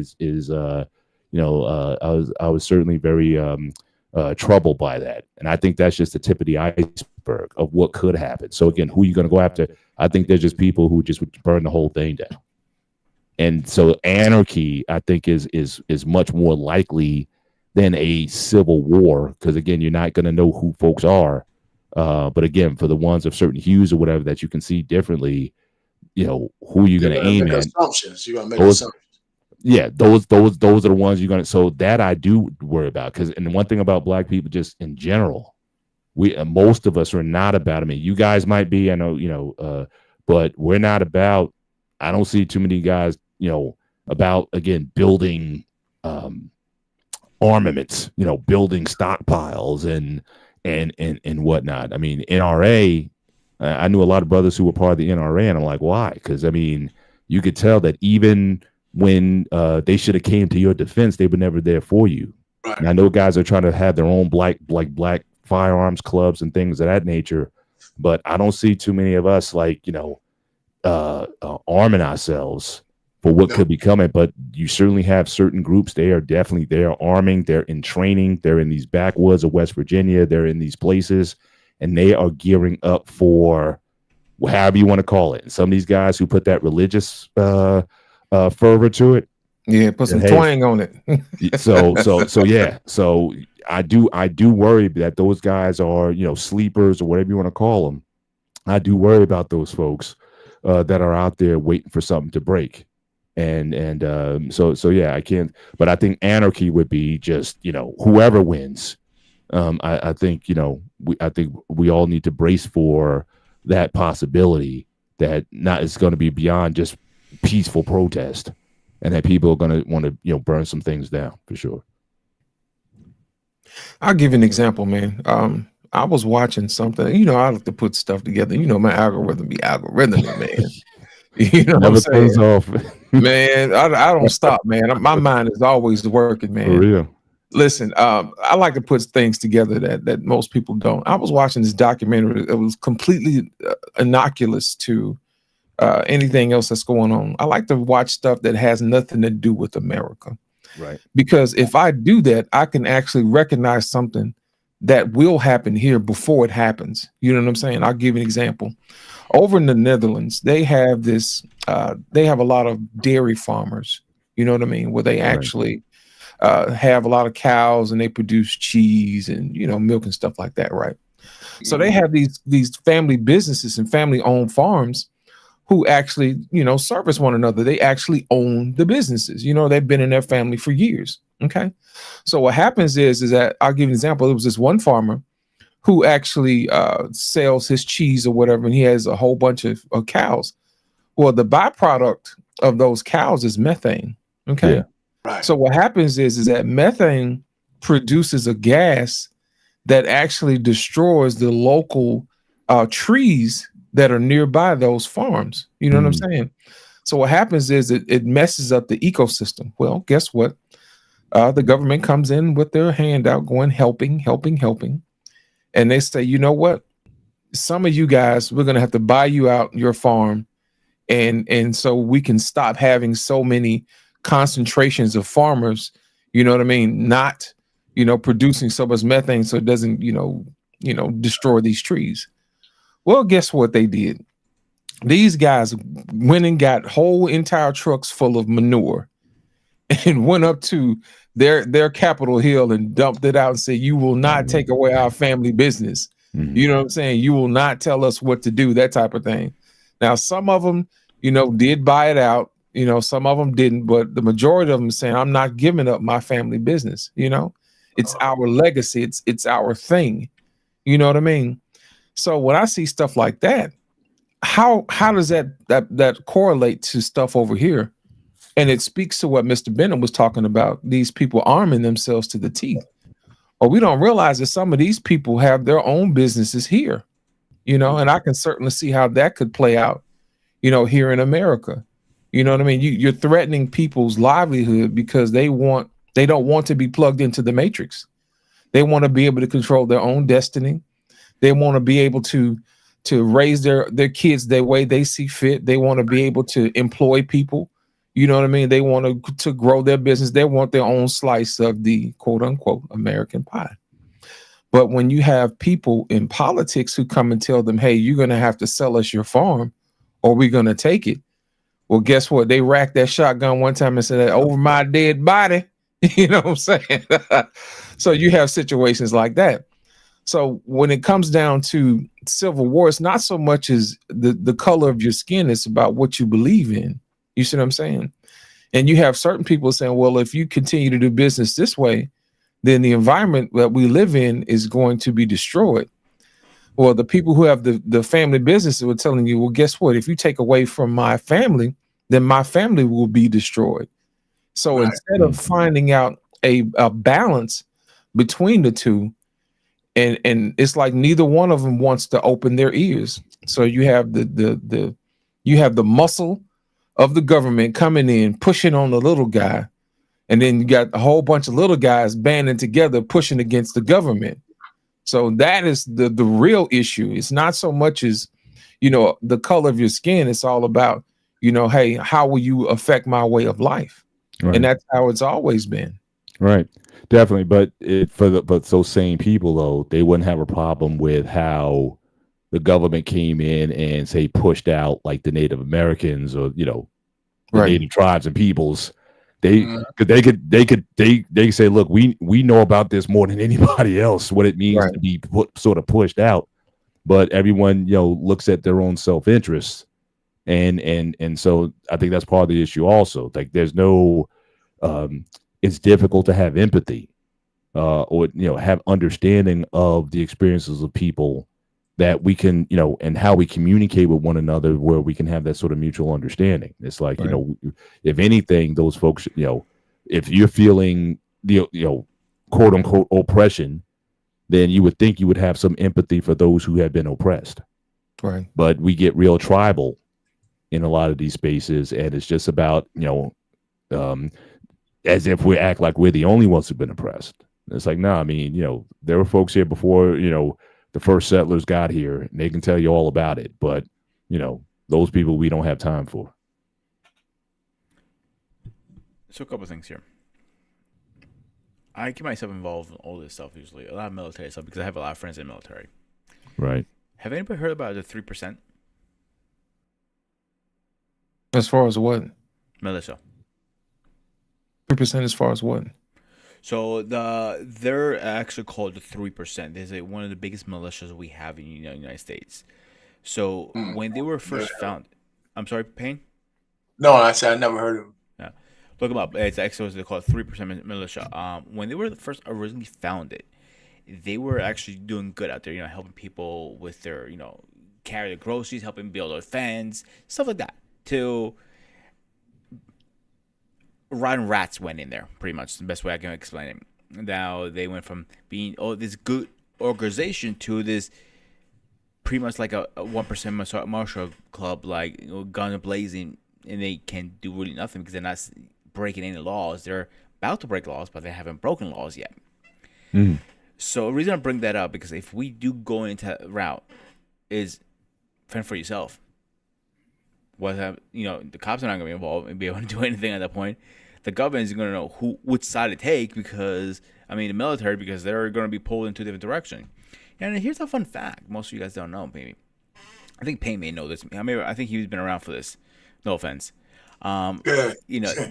The parties, Democratic and Republican used to be one party at one time.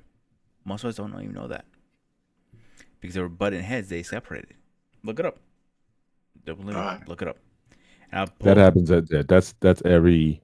Yeah, everywhere. I think that's every organization that's ever existed. Yeah. The point why I'm bringing that up is whatever's going on with the government right now. I have a theory. No facts. This is a theory only. And I want to see how you guys feel about this, actually. When it comes to voting the president, do you really think we're actually voting or he's been picked out years ago? Very groomed and ready to go. Say that again. What do you mean? I'll put it to you like this: we're given an option, mm-hmm. we're given a perceived choice. Put it to you like that. You know what I'm saying? So it's no coincidence that 80 to 90% of the presidents are all related some kind of way. So, go figure. You know what I'm saying? Yeah. In some way, because again, Michelle Obama is like 8th cousin to Dick Cheney, right? Yep, something like that. Yeah, they're related to. They're related to one another. I didn't know that. Right. Yeah. Yeah, DNA, man. That's what I was showing you. That's what I was showing you on a show a couple weeks ago, man. It's like, if you're ADOS, you're gonna have something. You're gonna have something in you. So we're not that different from one another. So like Stacey says, I think she thinks they already know who's next, and I agree with that a little bit. I don't have a theory. Not that far of it. I think Obama, for example, I think he might have been a surprise. I think Hillary may have been the one who might have been considered next, but then I think he upset the apple cart. But when he did, I think then everybody just said, "Okay, we move our money here." You know what I'm saying? So I don't know. Years. I mean, they may even plan for years in advance, but again, things. I think things happen. But once they get behind somebody, it's pretty hard because for what he did, that was all him. I mean, I had never seen because I'm too young to remember like Kennedy or whatever, but I had never seen anybody going into not just in this country but around the world when he was campaigning, and he had 20, 30,000 people like just gathered. That was just like I don't think anybody was like expecting anyone to have that kind of swing, that kind of charisma to move people. So I think that the money was like, I know, Hillary, I know it's your turn, but we got to ride the hot hand. It's like, quarterback gets hurt and you put the backup in, but the backup is winning games. It's like, look, we got to ride the hot hand. Bring in Brock Purdy, exactly. Bring in Purdy. Exactly. So I think certainly a candidate can upset the apple cart based on how the public reacts and responds to them. But the money people, again, they're the ones who know. And I think they still have an overabundance of influence over the outcomes of elections. Definitely. Here's my thing, Mr. Bennett. I'll look at the selection that we have this year. You mean to tell me that the two people who are running for office are probably the less wisest people in this country? Mm-hmm. You know what I mean? There was a time where elders who were wise were actually put in place. Mm-hmm. And when I see one person being charismatic and whipping people into a frenzy, and then I see another guy who's barely keeping himself awake, and I'm thinking to myself, is this the best that we can can get, which The way leads me to the believe that this stuff is already, somewhat orchestrated. honestly, yeah, because again, for that guy, like I said, the charisma, and again, we've seen this in history. Yeah. You can go back to the guy who's got the charisma, Yeah. who's got people who will do stuff that they wouldn't necessarily ordinarily do. Right. And the fact that a lot of those guys are dismissed, Right. only to wind up that like, yo, this is, you get 30% of anybody who's like ride or die with you. When my man said, look, I can go down Fifth Avenue and I can take someone out and they'll still vote for me. He's got 30% of that. That's just hard. And until you learn, until somebody can overcome that, yeah. From that perspective, just how the game is played, how the rules of the game won't restrict somebody for certain things. I mean, he could be in jail and still win the presidency. Yeah. Because again, the idea was like, well, who would even go for somebody like that, or that person wouldn't even factor in. There's nothing that prohibits that from happening. So on that side, yeah. That's the best because he's the only one that I see who has that kind of sway with people. Now, as far as the other guy, that guy beat that guy once. And so my thing, so for the other side, I'm going with the guy who at least he had the cheat code or whatever, how to beat that guy who had that sway, because no one else on the other side, I think, was beating him. And so again, just like I said, you ride the hot quarterback. He may be decrepit and everything else. But it's like who else is gonna gonna be able to come in and challenge that guy. So again, sometimes the hand that you're dealt is the best hand. You know what I'm saying? I play spades. I may have two in a possible. But if you got a partner somewhere, but if you got a partner, you can turn that into 6 or 7. That's right. You can turn it with a little deception, with a little swag, nuance, with a little. How we do doing the game. I can turn that into a 6. You know what I mean? I think that I'm sorry. Go ahead, finish. No, I'm good. You go. You go ahead. No, you know what? You're absolutely right. But what I'm thinking is that I'm willing to do anything I possibly can to break the Democrats' hold on the Black community. I don't care who's president. I just think that if we don't get voting for the Democrats down to 50%, we're going to continue to be lost as a society. Yeah. That's what I'm saying. I mean, I think we could withstand Trump, because we're in this country just like everybody else. If we fall, the country's going to fall. Right. I just think we need to break the Democrats' stronghold on our votes. And as far as I'm concerned, listen, Biden won because 13% of the population that's concentrated in certain states that he needed helped him get over the hump. Right? So I don't think that's there anymore. But I agree with that. I totally agree with that. But do you risk with some other player? It's not going to be Kamala. It's not going to be her. So again, sometimes you ride with the best that you got. I hear you, but I want you to understand that I'm willing to see whatever happens to us as long as we turn it up. Whether we break, as long as we break the Democrats' stronghold on the Black vote. Right. That's all I care about. Yeah. I don't care. That's why, Well, I was kind of down with your guy, Mr. Steele, because that was the thing that they did. It's like as soon as Obama was elected, they said, "Oh well, we got to, I guess we got to play the race game or whatever. So let's put Brother Steele in." And I like Steele, Michael Steele. Yeah, I know you talk about. He's from Baltimore. I think Baltimore, Maryland area, right? I think he's from that. Right. But look. He came in. He's like, "Look, we're gonna have this agenda. We gonna go. We bring in hip hop. We bring in, we're gonna make a play for the Black community." Right. And they shut him down. They're like, "Look, he's like, look, I need dollars. If we don't do this, I need dollars. Look, here's the playbook. This is how we're gonna do this."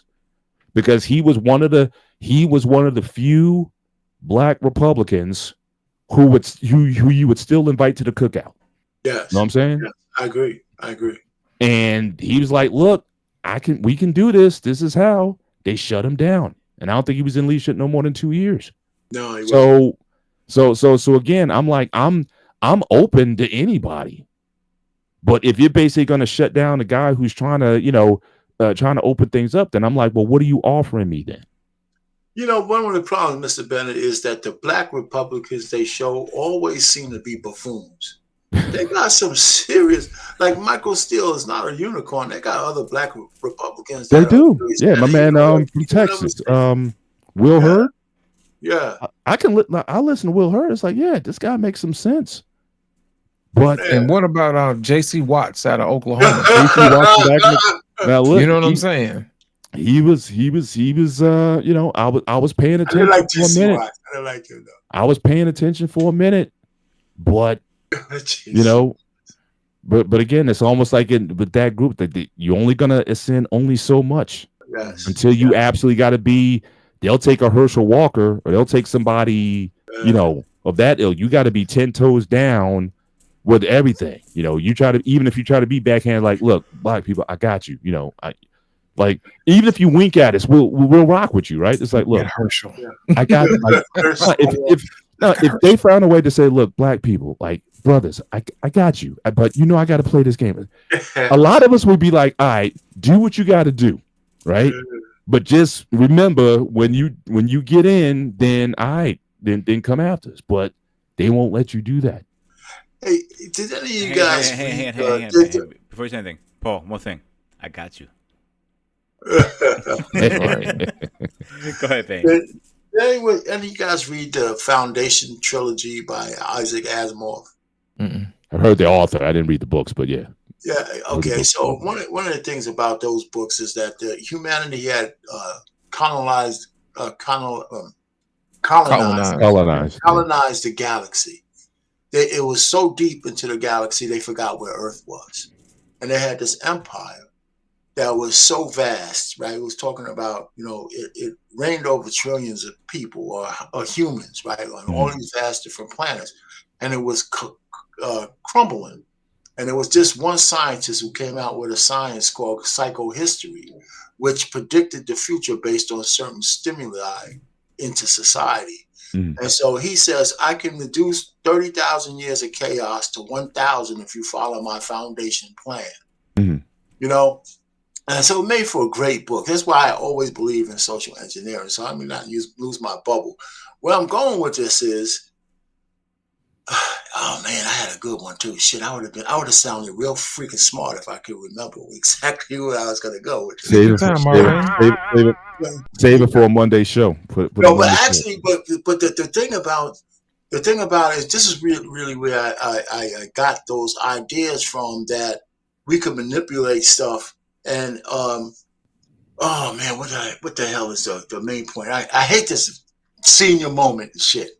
But the main point is, I wanted to get part of my point across, is that you can stimulus things. And I think the whole point of one of the points I'm trying to make is that in our society, I think we should be thinking that we shouldn't go with the program anymore. But I'll get it back before we finish. I just forgot exactly what I was going to say.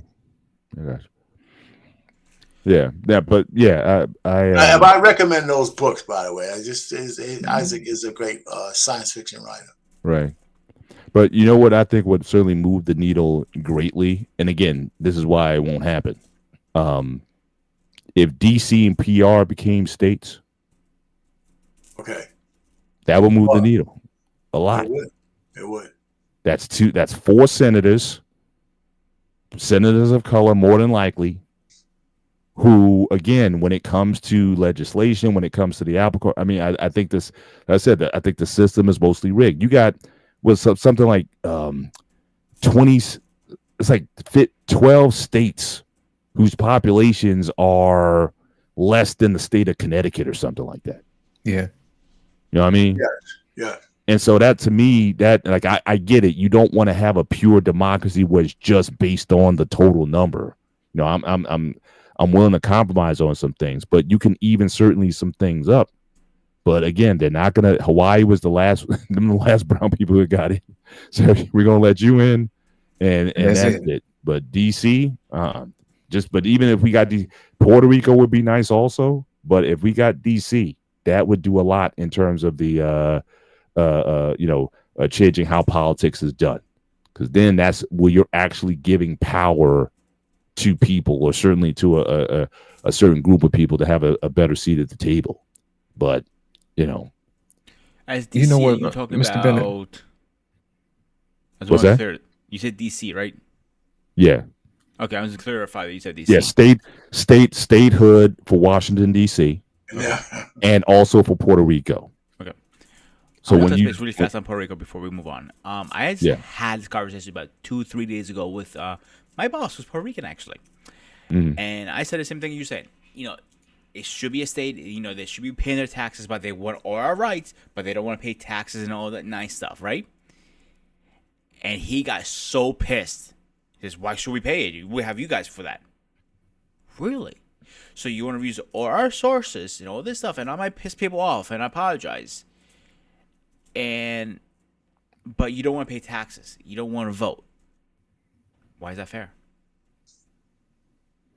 Have you seen the school system? I've never heard that. So he's saying a Puerto Rican is saying he doesn't want Puerto Rico to become a state because then they have to pay taxes. Yeah. That's the first time I've heard that. I don't see how that's necessarily beneficial, because I they thought don't pay federal taxes. You mean they pay state tax, right? Commonwealth. They pay Commonwealth tax. Right. It doesn't benefit Puerto Rico, in other words, in any shape, way, or form for becoming a state. They need to stay. That was his argument. Yeah, pretty much. Okay. Yeah, tell about that hurricane that went through.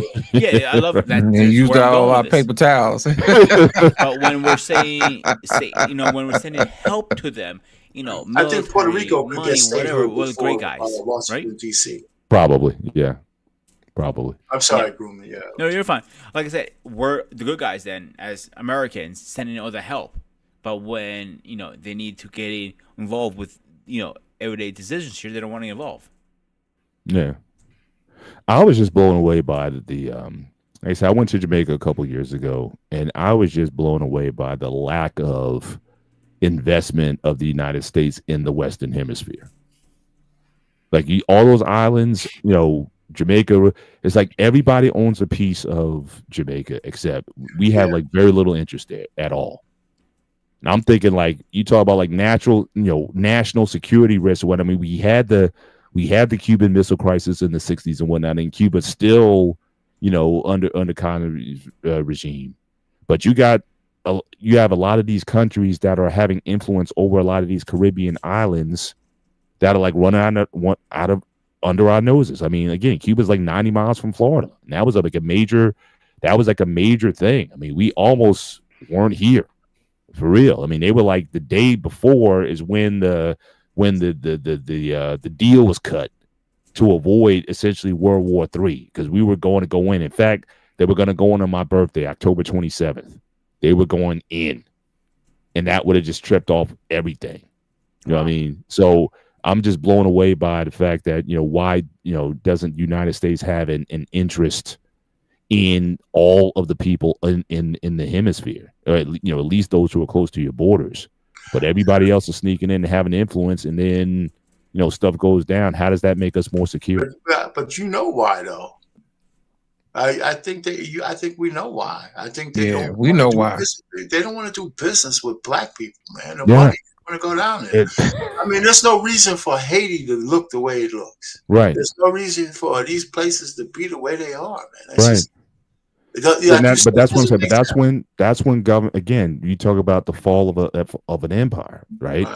When you start operating against your own self-interest, it's coming soon, because that would never happen. Like, we see what's going on with China now, with Hong Kong. They trying to own all that over there. It's like, now Taiwan. They're like, they want that whole thing. They take Japan if they could. And why do you think Russia's trying to, absorb Ukraine? It's the same way. It's the same thing. They're like, And China pretty much owns half of Africa already. So Yeah, that's the uh, thing. It's like this global chessboard, yeah, and a lot of times I just don't know what we're doing. A lot of times, and a lot of these places they're doing it again. Some are doing it militarily, some are doing it financially. But again, if you're talking about the long term future, if you want to go electric, and most of that cobalt is in Africa, then you would think you need to have a major investment if right, that's what you think your energy future is going to be. So again, it's a lot of these. That's what I'm thinking is with the corporate stuff, because again, if that happens, then who loses? It's those who have the stranglehold on energy. right, And Sam, that's to me, that's the game. They're only thinking in their own self-interest, but they're not thinking globally in that regard. And that's what's gonna, I think that's what may ultimately do us in the end. It's like, and I'm just asking, like, what are we doing? I was down there. It's like, man, American investment here. I mean, the average Jamaican, I mean, forget the resorts and all that. The average Jamaican lives on $30 a day. Jeez. I mean, that's one reason I wanted to get out, because you in the resort, you in Disneyland down there. I was like, we travel agent hooked us up. I said, look, give me a driver. I want to go out into show me where the people live. I want to see the real Jamaica. I don't want to be in Disneyland the whole time I was there. Right. It blew me away. Way Did people you get out the car? Yeah. No, we were he drove us through the neighborhoods and just told me like people like literally build their house. Like there's no development, like housing developments like we have here. That's not there. People build their own houses literally brick by brick. You get to a point where you put like a tin roof on your house, and some of the houses didn't have roofs. We went on a excursion, and we were looking at all these houses, no roofs. The guy said, "Look, those houses, even though they don't have roofs, people live in there still." I'm like, what? But and every house is like got this funny shape because again, everybody just builds it. Like no house. They said there's no real estate development. Like you build a housing place with like 20, 30 homes in there. Like no, everybody builds his or her own house brick by brick. And I remember you mentioned this one of our shows. The one of those we did. Yeah, it's crazy. And then you look at stuff that's there. The guy says, "Oh, this road that we driving on, the South Koreans built it. Oh, and that hospital over there, that OBGYN hospital over there, oh, the Chinese built that."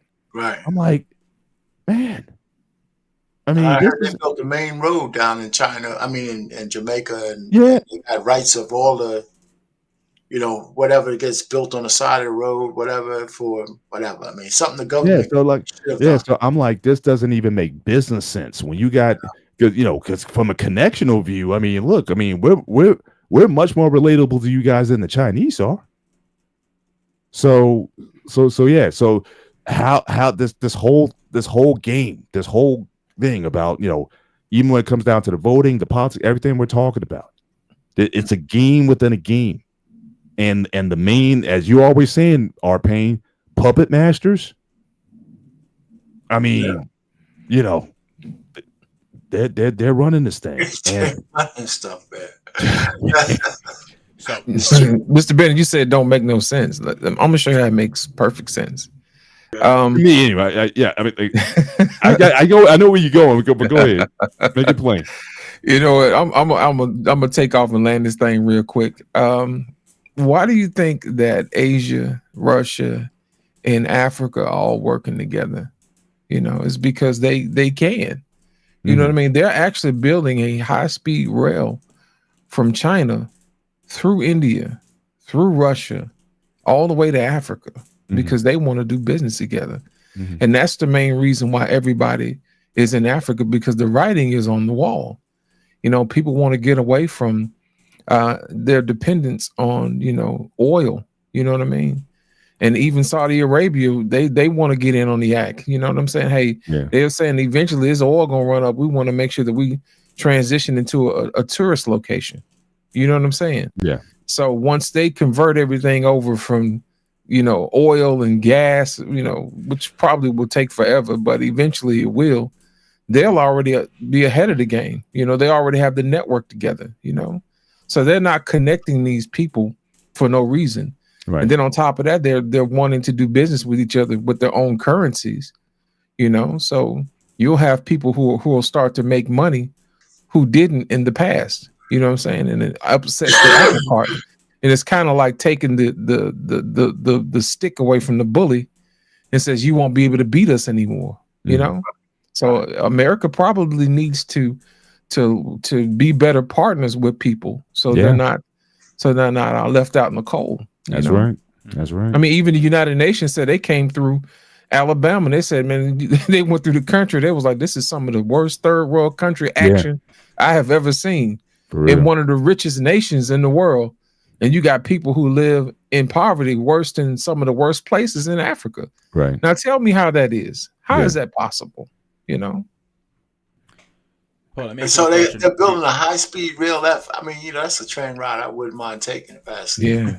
They've been doing it, man. They've been doing it for years. This has been in place. Actually, I want to go. Just side note, I want to do. I was pitching it to my wife not too long ago. I want to do a coast to coast train ride.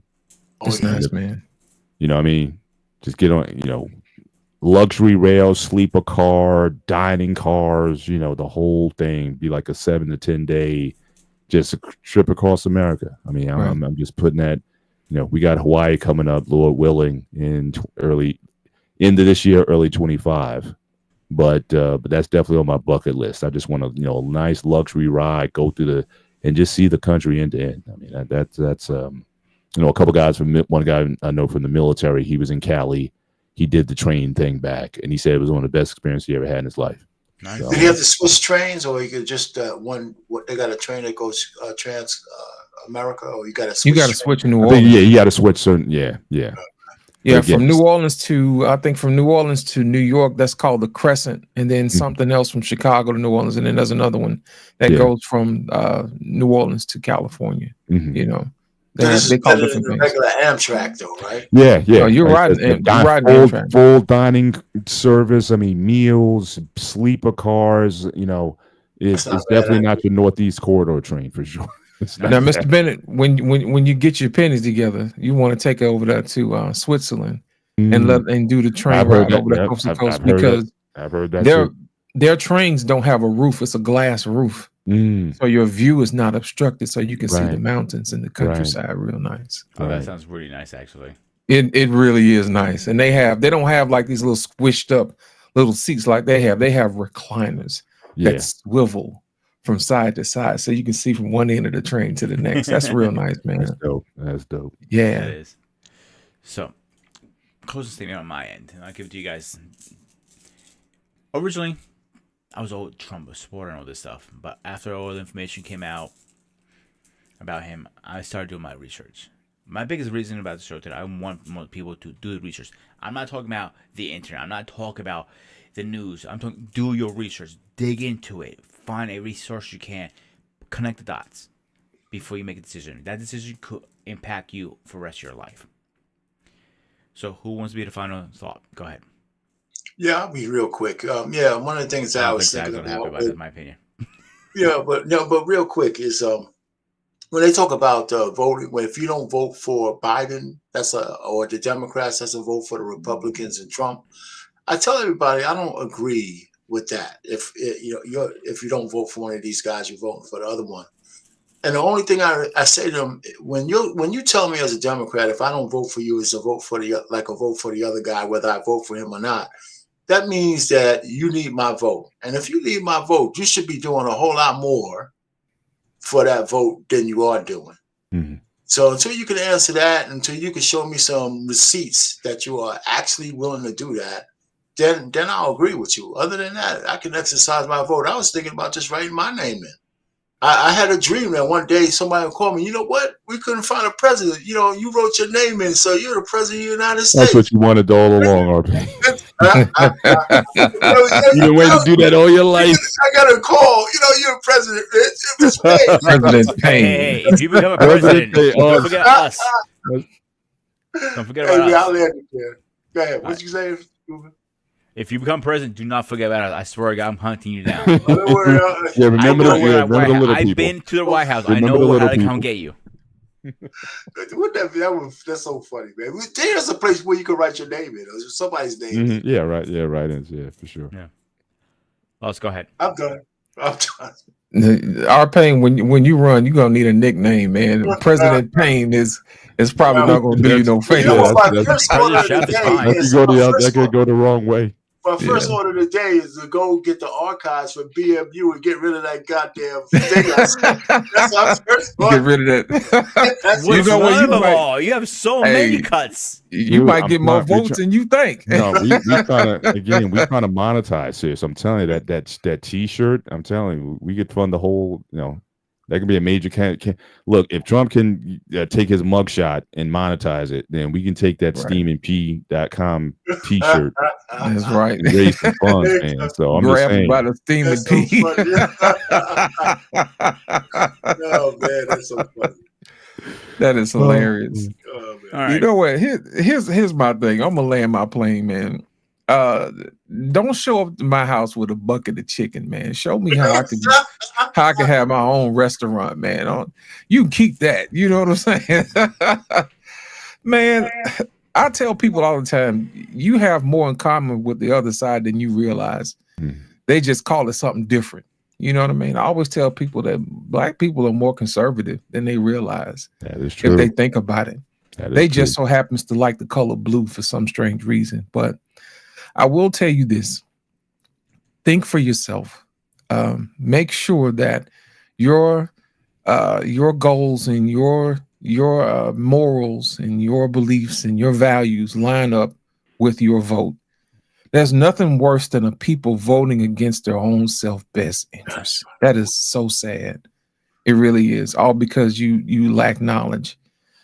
What we gonna have to start doing, man, is doing like we used to do back in the day, man. Go into the kitchens of America and sit down with people and talk to them and find out exactly what's important to them and get their focus. Right now, people's focus is broken, man. They're trying to figure out exactly what time Monday Night Football comes on and what time, their favorite show airs and binge watching Netflix.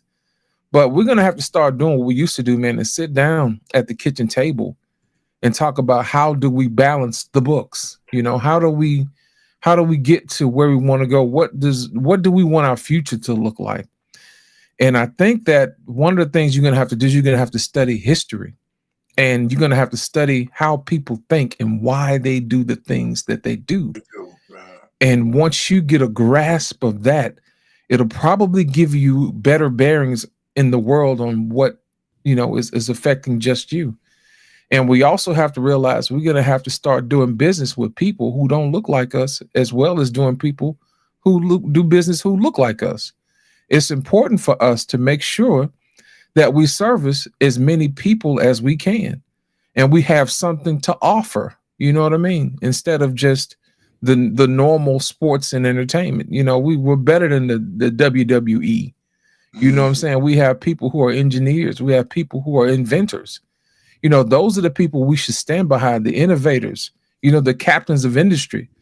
We have some of those people right here, right now, if given the choice, but our focus is broken, because of poverty. And if we learn to break the back of poverty, then we can have people to concentrate on things that will actually make the world a better place. So my thing is this: do your research, make sure that when you vote, it aligns with your core values. And when you go into that booth, no matter what color that thing is, you make sure you vote in your own best interest. And that's all I'm gonna say about that. Bars. That's very difficult to follow up on, but hey, I agree. But essentially, I was having a conversation with my one of my best friends last night, and we were talking about and just who you need to be working with. And I was just thinking about just families, how families need to start working together, and thinking just, we living in the Northeast, it's mad expensive out here, and you got a lot of kids who are forced to live home longer than what they would desire, because again, you can't get an apartment in this area for around $2,000. And so Facts. You know, for a lot of these, if families could start working together and start pooling resources, and rather than just buying a house, buy a multi-unit, and you know, start really building. I mean, because kids, you know, you're still getting your education, you still got your careers and whatnot, but it's crazy unless you're making, even if you're making 100K in the Northeast, that's still middle class. I mean, you're not gonna, that dollar's just not gonna go that far in this area. But what if you got you know, siblings and family that where you can sort of pool your resources and start to do some things, and you build, because I think when you build wealth, this is just based on how the game is played, then that's when you have influence. It's not just, I think a lot of us, we worry so much about cash flow, but it's really having wealth that really makes a difference. And when it comes to political influence, when you get people to actually pay attention to you, is when you have those resources. And so, you know, playing the long game a little bit, if we could just learn to work together, not just people, you know, people feel one way or another about the quote unquote community. I'm saying just in terms of just families. If we can get older mom and dad, I already told my girls already, it's like, look, y'all going to be successful in terms of what you're doing, but if y'all want to pull together and buy, you know, and do something like the major, like we can buy some land, we can buy some prop, we can buy some, you know, and really set generations up, then I'm like, let's do that. I tell my kids, like, y'all can stay here, even if y'all get married, y'all can still live here if you want to, but it may be a little bit more crowded here. So if we need a bigger place, fine. Let's all of us, let's get a bigger place. I'll put this place down as collateral, and we get the bigger place. We get a compound, and we put our resources together, and we really flesh this out. You know, so I think if families could just start working together to build the sort of wealth that makes us influential, because that's what ultimately our political system, ultimately that's what it pays attention to. We need to learn how to not just, you know, with our vote, we need to learn how to be influential. And if we can learn to do that, then I think we can get an audience with either party or political parties to pay attention to us. So I think we need to work on, you know, people need to understand what can we offer them. And I think that would be certainly a good step if we want to really cheat. I don't think we're going to change how this game is played, but I think we need to get better at playing the game. Absolutely. Yep. You know what I'm saying? So I'll land my plane with that one. That's a good one. So, guys, this was another episode of the Spartans Arena. Schedule update really fast. Saturday, we have CQ and King going at 101, mano a mano. Right now, the score is CQ 1, King 0. Which streaming service is better? Which one will survive? That's what they're arguing about this time. It's going to be a fun, interesting conversation. We'll see those knuckleheads go at it like always. I'll bring Saturday. the popcorn. Sunday. Of course, we got to talk about the gray area. My brother Paul and me, we're going to be talking about the Black Wolf this week, I believe, right? I got to look at the schedule. We have so many shows. I know last week's show was really good, but I thought it was Americanization. Let me just double check. Thought it was Americanization. Of course, man, growing up, we did the religious show. Yeah, so we can either do either Americanization or Going Home, meaning, well, it's pretty much going to be the same show. So because you were there as a kid, but now you're going there as grown up. So how American are you, or how your values have changed growing up in America versus, you know, how Greeks think now? That kind of differential, because I've seen that in a lot of different communities where they're just like, they're almost like a fish out of water. It's like they're too American to go home, and sometimes even America, they don't feel quite fully American. And in some instances, not to give too much away, I know some of my friends from India, they told me that they're actually building communities in India for Indian American expats returning home, because a lot of these folks, when they retire, they go back. But they've been in America for so long, they can't go back to like, so they're building like strip malls and homes with like cul-de-sacs and stuff like that. Like they're like this whole communities being formed over there that kind of bridge the gap between their, what they might have grown up with. And then all that time they've been in, America for 30, 40 years. And so they're actually trying to make India more like America in that regard. So that's just one nugget I may expound a little bit more on. But we can definitely talk about that on Sunday. If that's your pleasure. I just looked at it. He posted the next 3 weeks. I haven't realized BMU did that. Got to give credit to the guy. He's a workaholic, worse than me sometimes. I think. BMU. He puts it in. I'm like, shout out to BMU. I love to get him on a Wednesday show one of these days. I really love to, but you know how busy he is. He can't even get away for 1 second. So next. So if I can shout out my Monday show. Go for it. Go. I'm sorry. Go ahead. Yeah, I'm working on something. Russell Wilson just came out and said God ordained him to be a stepdad, and he had an interview. Leave that man alone. It'd be nice to chop that. I don't want to bash him. Be nice to maybe chop that up because I do a lot of people would like to have. But he had like five. He had 5 points, and I don't remember them, Dad.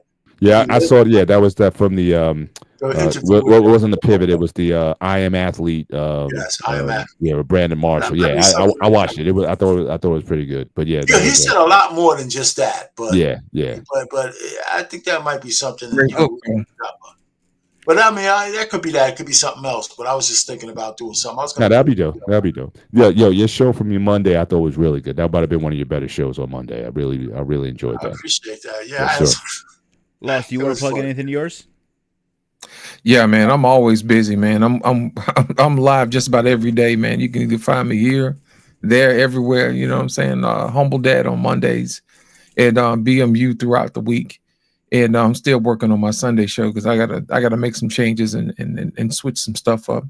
And we gotta have better conversations, man, to talk about how different things affect relationships and that type of thing. So I got a lot of work to do, and I'm revamping a whole lot of stuff. So that's probably the reason why you guys hadn't seen me on Sunday. So that's what I'm working on. That show you be having with discussing marriage and whatnot. Those are some fires. I mean, you have a dope panel right there. I don't know too many of those people there. At least I haven't seen them on a regular, but definitely very engaging. Oh yeah, Humble Dad, he has some good stuff, man. So we want to at least have an honest, conversation, about what's really going on between man and woman. We got to get back to building these families back, man. So we can make America great again. So, Lost, if you need any help, seriously, Lost, if you need any help, reach out to me. I see what I can do to help you out. Indeed. You got something for grooming? He needs a wife, man. we're gonna find him one, man. Fine, you out there 38. Your Spartan days over. It's time to mate. Settle down. Yeah, man. So next Wednesday, guys. This is the one I've been holding off. I can't hold this anymore, and I gotta say it. We're talking about AI, friend or foe, part 1. It's gonna be 2-part of it. A Wednesday and a Saturday. That's gonna be a very interesting conversation. Got it. So, indeed. Till next time, as always. All right. Later. Stay fresh. Have a great night. See you guys. I'll see you guys on Friday.